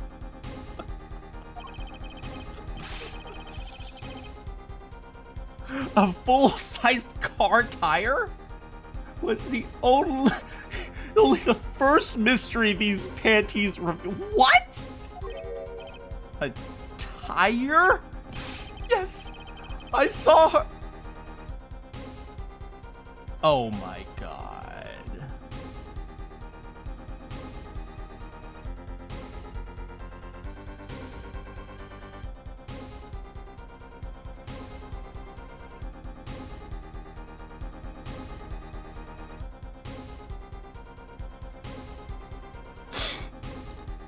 He was trying to figure out the magic trick.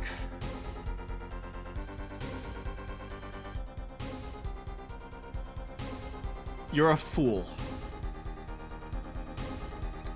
I almost feel bad for him.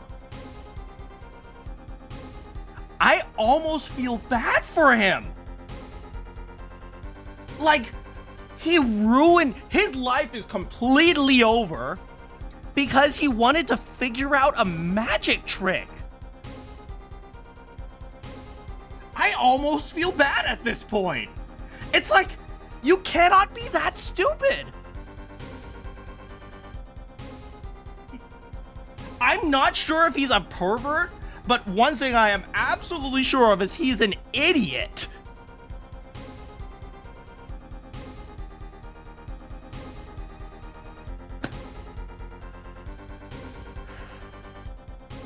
Good God. Not as dirty, but still an idiotic, I agree. He pulls out a comically large tire to run him over. He still should be in jail. He should know, he should freaking know better than this. Idiot to the highest degree. First degree idiocy right here. But that's not all. First it was the tire, then the stew pot, then a frozen chicken. She pulled a frozen chicken out of her. Why would you? It was one mystery after another. It was magic. You do realize pulling things out of a hat is like the oldest trick in the book. Google. It existed in 2007. Was this game out in 2007? I don't know. He got a degree in the Bachelor of Idiocy.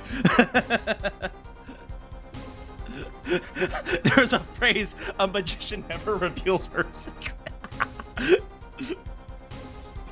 Oh, I remember now. He's one of the regulars in the... I don't know if I ever want you going to... I kind of want to file a restraining order, okay? I really do. I think this game takes place in 2020. Oh, there was definitely Google.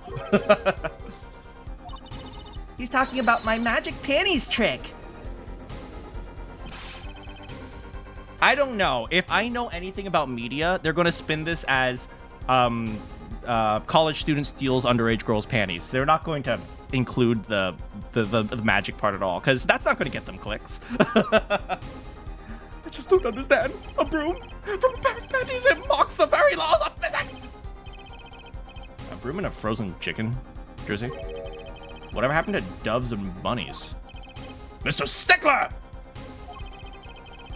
Stole the girl's panties to understand a magic trick. You say panties, but they are so much more than... Okay, you can stop now. For me, they are an object of serious study. It doesn't matter how much you study. You're not going to figure it out, buddy. Because it's an illusion. It's an illusion. It's not supposed to make sense.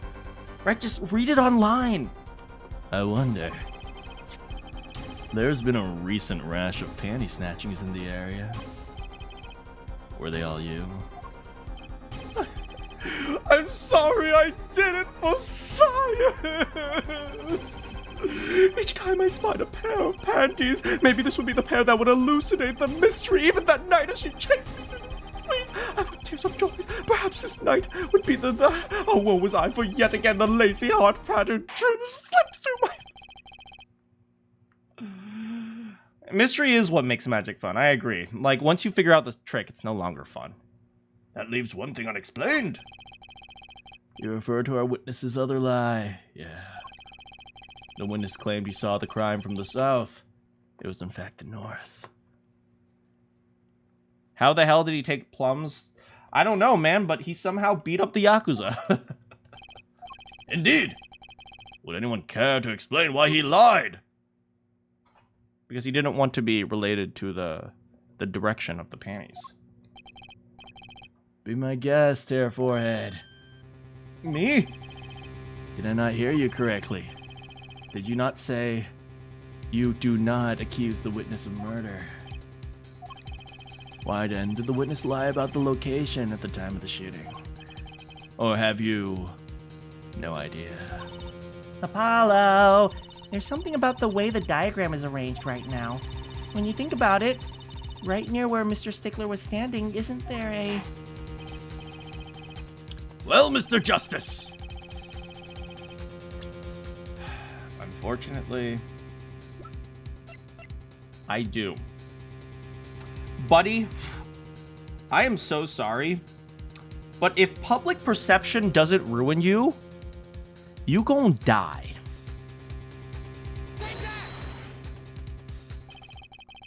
The evidence that shows why he lied is this. More panties! How many panties are you carrying in your pocket here?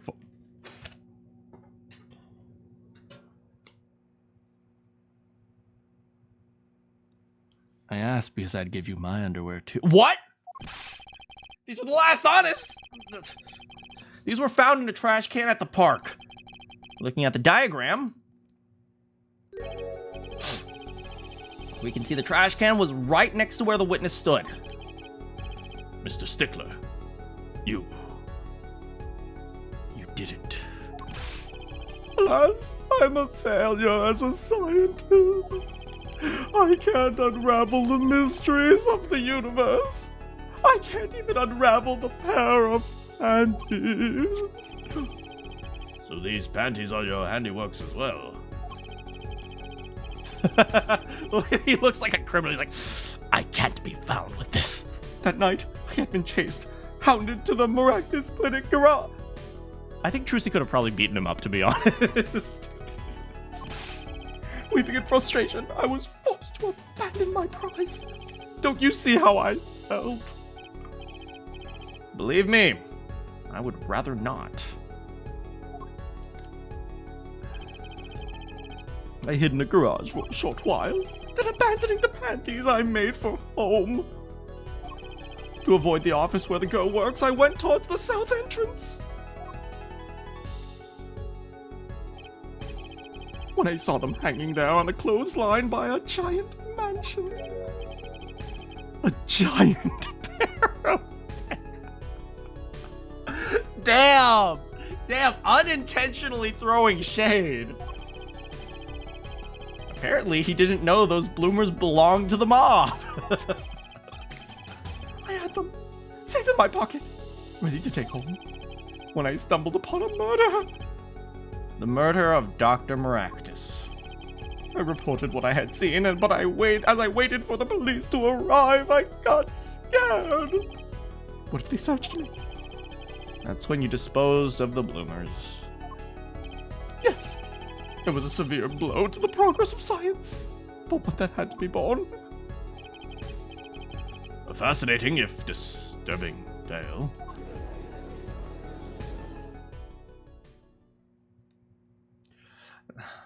Man, he must have had so many panties up his sleeve. I wonder how many panties he's stolen in the name of science.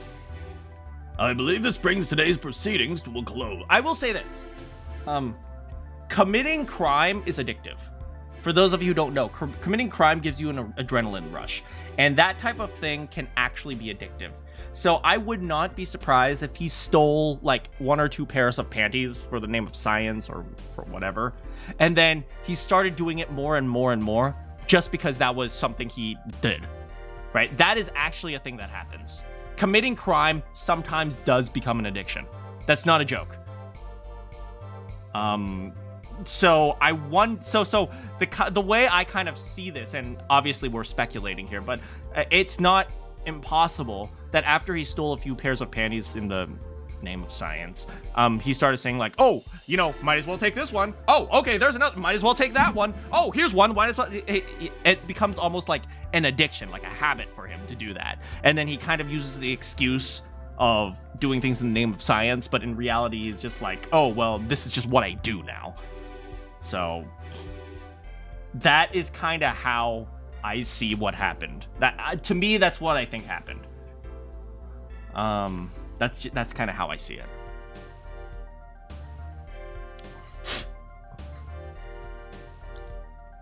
I believe this brings today's proceedings to a close.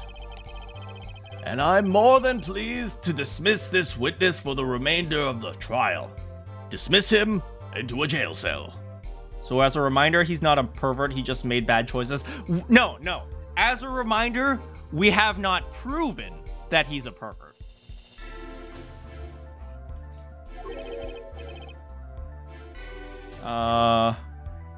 He might be a crime addict, to be honest. Like, I cannot imagine someone panty snatching this much and not having some kind of addiction to it. It's like, there's like a high you get when you commit crime. Or like you do something wrong, essentially, which is why sometimes people will like, oh, why do you do so many, like, why do you do these bad things? Why do you keep doing this? It's like, well, it's just something I've gotten used to. One last thing, if I might. Yes, prosecutor. Regardless of where we ended today, some vital points were made. Namely, I like how they keep this so blurry, so it's not obvious if this is a gun or a knife. You're no science. I mean, yeah, adrenaline and that type of thing. It can become very addictive, or like become habit forming at least. namely, the defendant Waki Kitake was at the scene of the crime, and he was pointing a weapon at the victim. One more thing. Waki Kitake has a clear motive. Indeed, the defendant Waki Kitake is still the prime suspect in this case.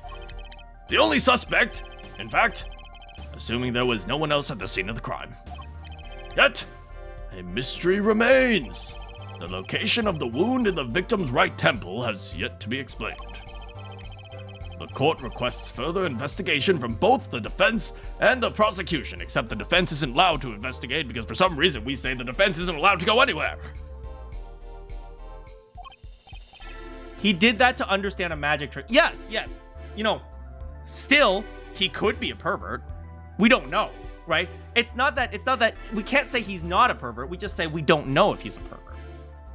Yeah, baby. No problem, baby. Very well. This brings the trial today to a close. Court is adjourned. Look, it's the to be continued sign.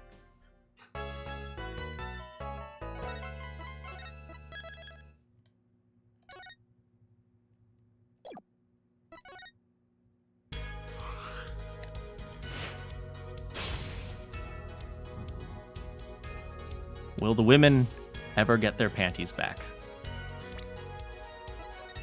Find out next time.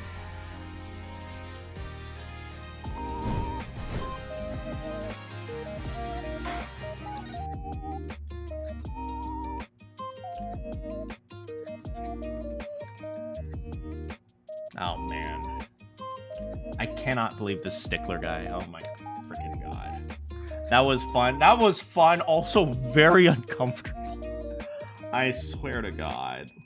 If he was like a junior in high school, I might let that slide because I know a lot of high schoolers who do crap like that because they think it's cool to be like bad people. But if he's a freaking college student, okay? Like, no. Like, no. Like, you guys have to understand the difference between high school and college is a very big maturity jump. But yeah, but he goes to like a top level school, supposedly. If Ivy University is supposed to represent the Ivy League in America, which I think is overrated, to be honest, but in fact, I know a lot of people go to Ivy League schools who are like, there's no, like, it's overrated, but because I wanted to say that because I'm not a hater, I'm just stating the truth. Hardly the worst thing is, I mean, there's been a lot of weird stuff that happened. Okay, I'm gonna be real here, you know, in the court of law and in my eyes, okay, let's I'm gonna be honest here. This is kind of a weird way to rank things. To me, murder is worse than panty snatching. Even panty snatching this guy who's probably like in his early 20s.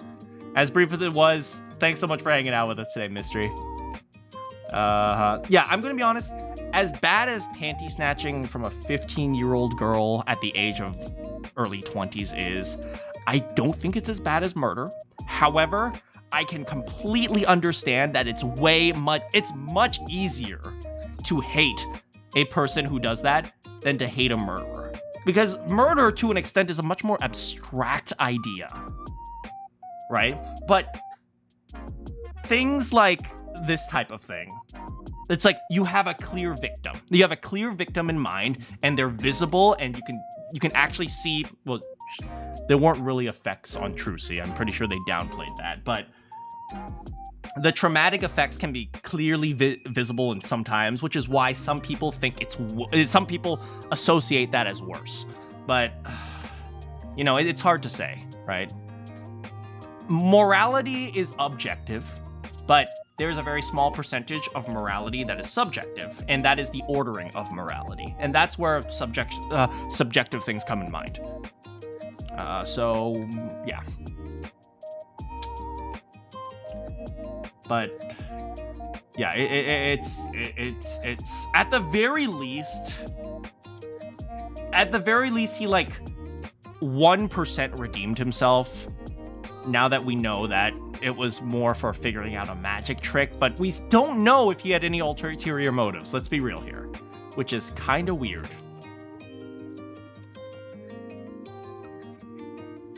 So yeah. It's weird.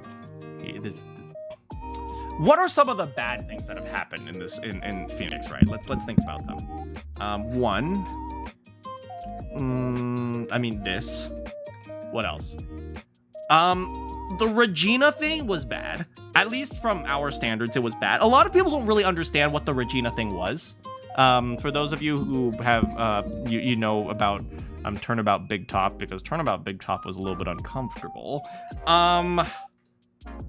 For those of you who don't really understand what Turnabout Big Top was essentially implying, essentially, Turnabout Big Top was talking about, so in kind of like the boonies, or like the countryside of Japan, they still have a lot of very, very traditional marriage types of things. And so it's not that uncommon for girls to get married at a younger age to older dudes, right? Because it's like a very, very, very old traditional type of thing, right?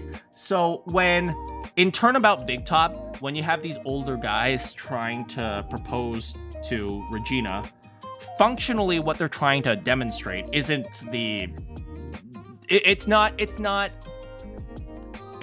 the creepy that we associate with America. What they're trying to demonstrate is that these guys are like country bumpkins. It's like here's an example. You know, in Alabama, the stereotype is you marry your sister, right? Or you marry your cousin, right? That's essentially what they were doing, right? So so a cultural translation to this would be like, instead of, you know, doing the age difference thing, if Ben, what was his name? I forgot what his name was. If the puppet guy and Regina were like cousins, and he's like, I'm gonna marry my cousin, or something like that, that would be kind of more of a cultural translation. Yeah, Ben, it is Ben. Yeah, that would be a more cultural translation of that. Like, they didn't preserve that, obviously. Or, I mean, not preserve. They didn't do that because, obviously, like, you know, they had a literal translation. They just took it, which is fine. But a more cultural translation would be, like, if they were from the countryside and everyone in the circus was related and they would get married together. That's kind of like the idea that they were trying to push. Not that they were creeps, but more that they were from the countryside, so they were ignorant of how things are done in modern society, which is you don't marry your sister, and then in Japan's case, it's like you don't marry at such a young age. It's that type of thing. So I've said this a few times, and I'm going to be honest, when I said it, some people have accused me for saying like, oh, are you defending Ben for being attracted to Regina? I was like, no, I'm not. I'm just trying to explain that the original intent of those characters isn't to mark them as like creepers in that respect. It's to mark them as kind of like completely ignorant of the social standard of the current age. That's what they were trying to do. And I've actually gotten a lot of hate for trying to explain that. But creeper? Aw, man, no creepers? Yeah, I've gotten quite a bit of hate for trying to explain what it's supposed to be implying. At least culturally. Like, if you translate it literally, it's like, you don't hate, thank you. Yeah, I feel like nowadays, if you don't agree that something is bad, is like always bad in the most objective way, and like there's no other way to explain why things are the way they are, it's like people don't like you. But, you know, whatever. I'm not popular enough to be canceled.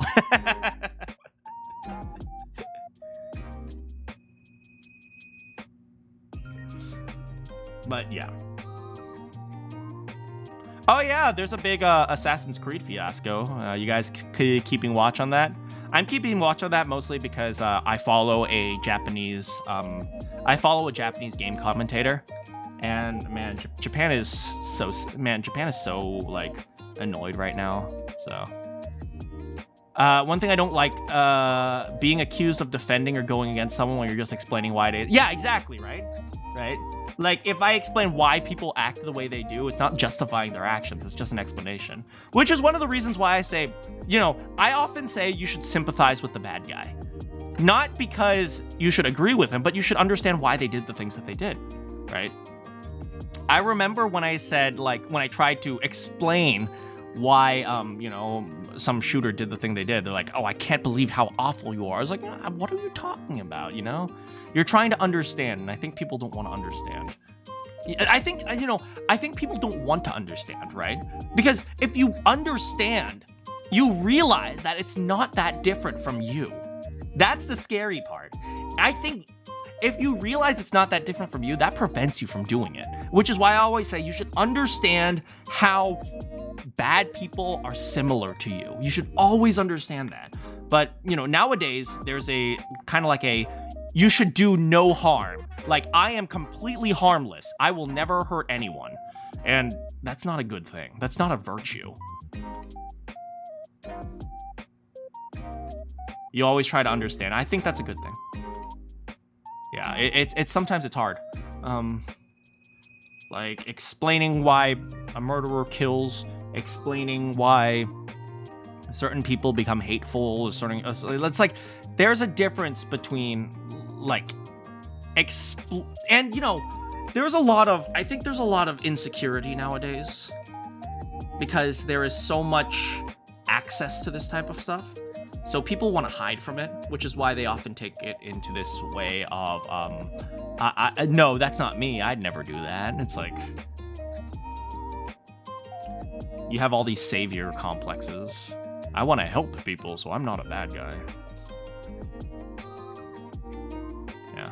to me, it's not that different from, you guys know what I usually say about voice acting? Voice acting is the best compliment you can give a voice actor is to not know that they exist.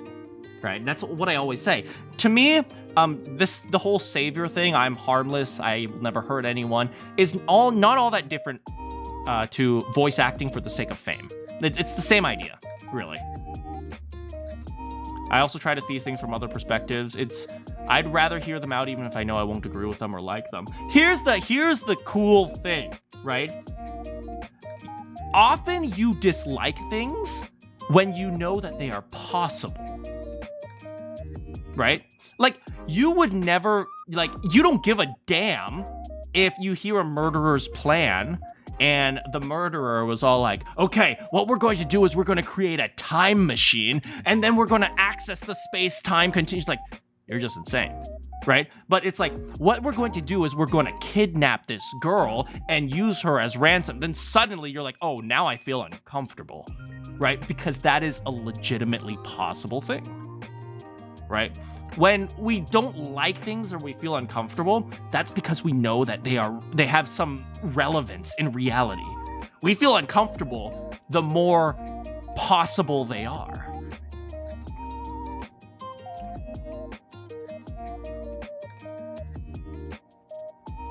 So, yeah.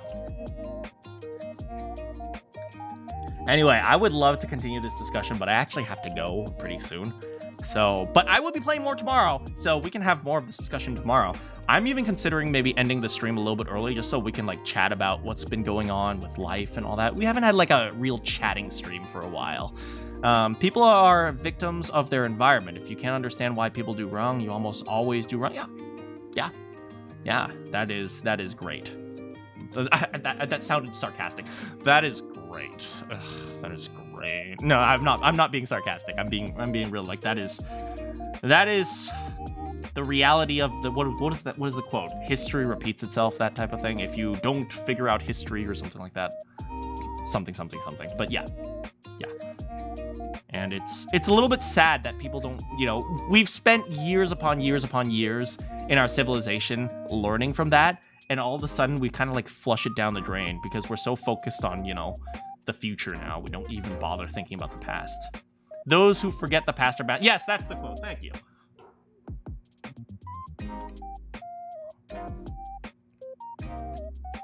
Yeah, but yeah. Learn from mistakes, guys. Anyway, I'm done being cynical. You guys be cynical for me. No, don't be cynical. Be optimistic. Good morning, good afternoon, good evening, or good night. You have any quests for me? I will see you all next time. Cringing from your past self is a good thing. What if I am perfect? Mistakes that was me. That's me. I don't make mistakes. Shut. No, that's me.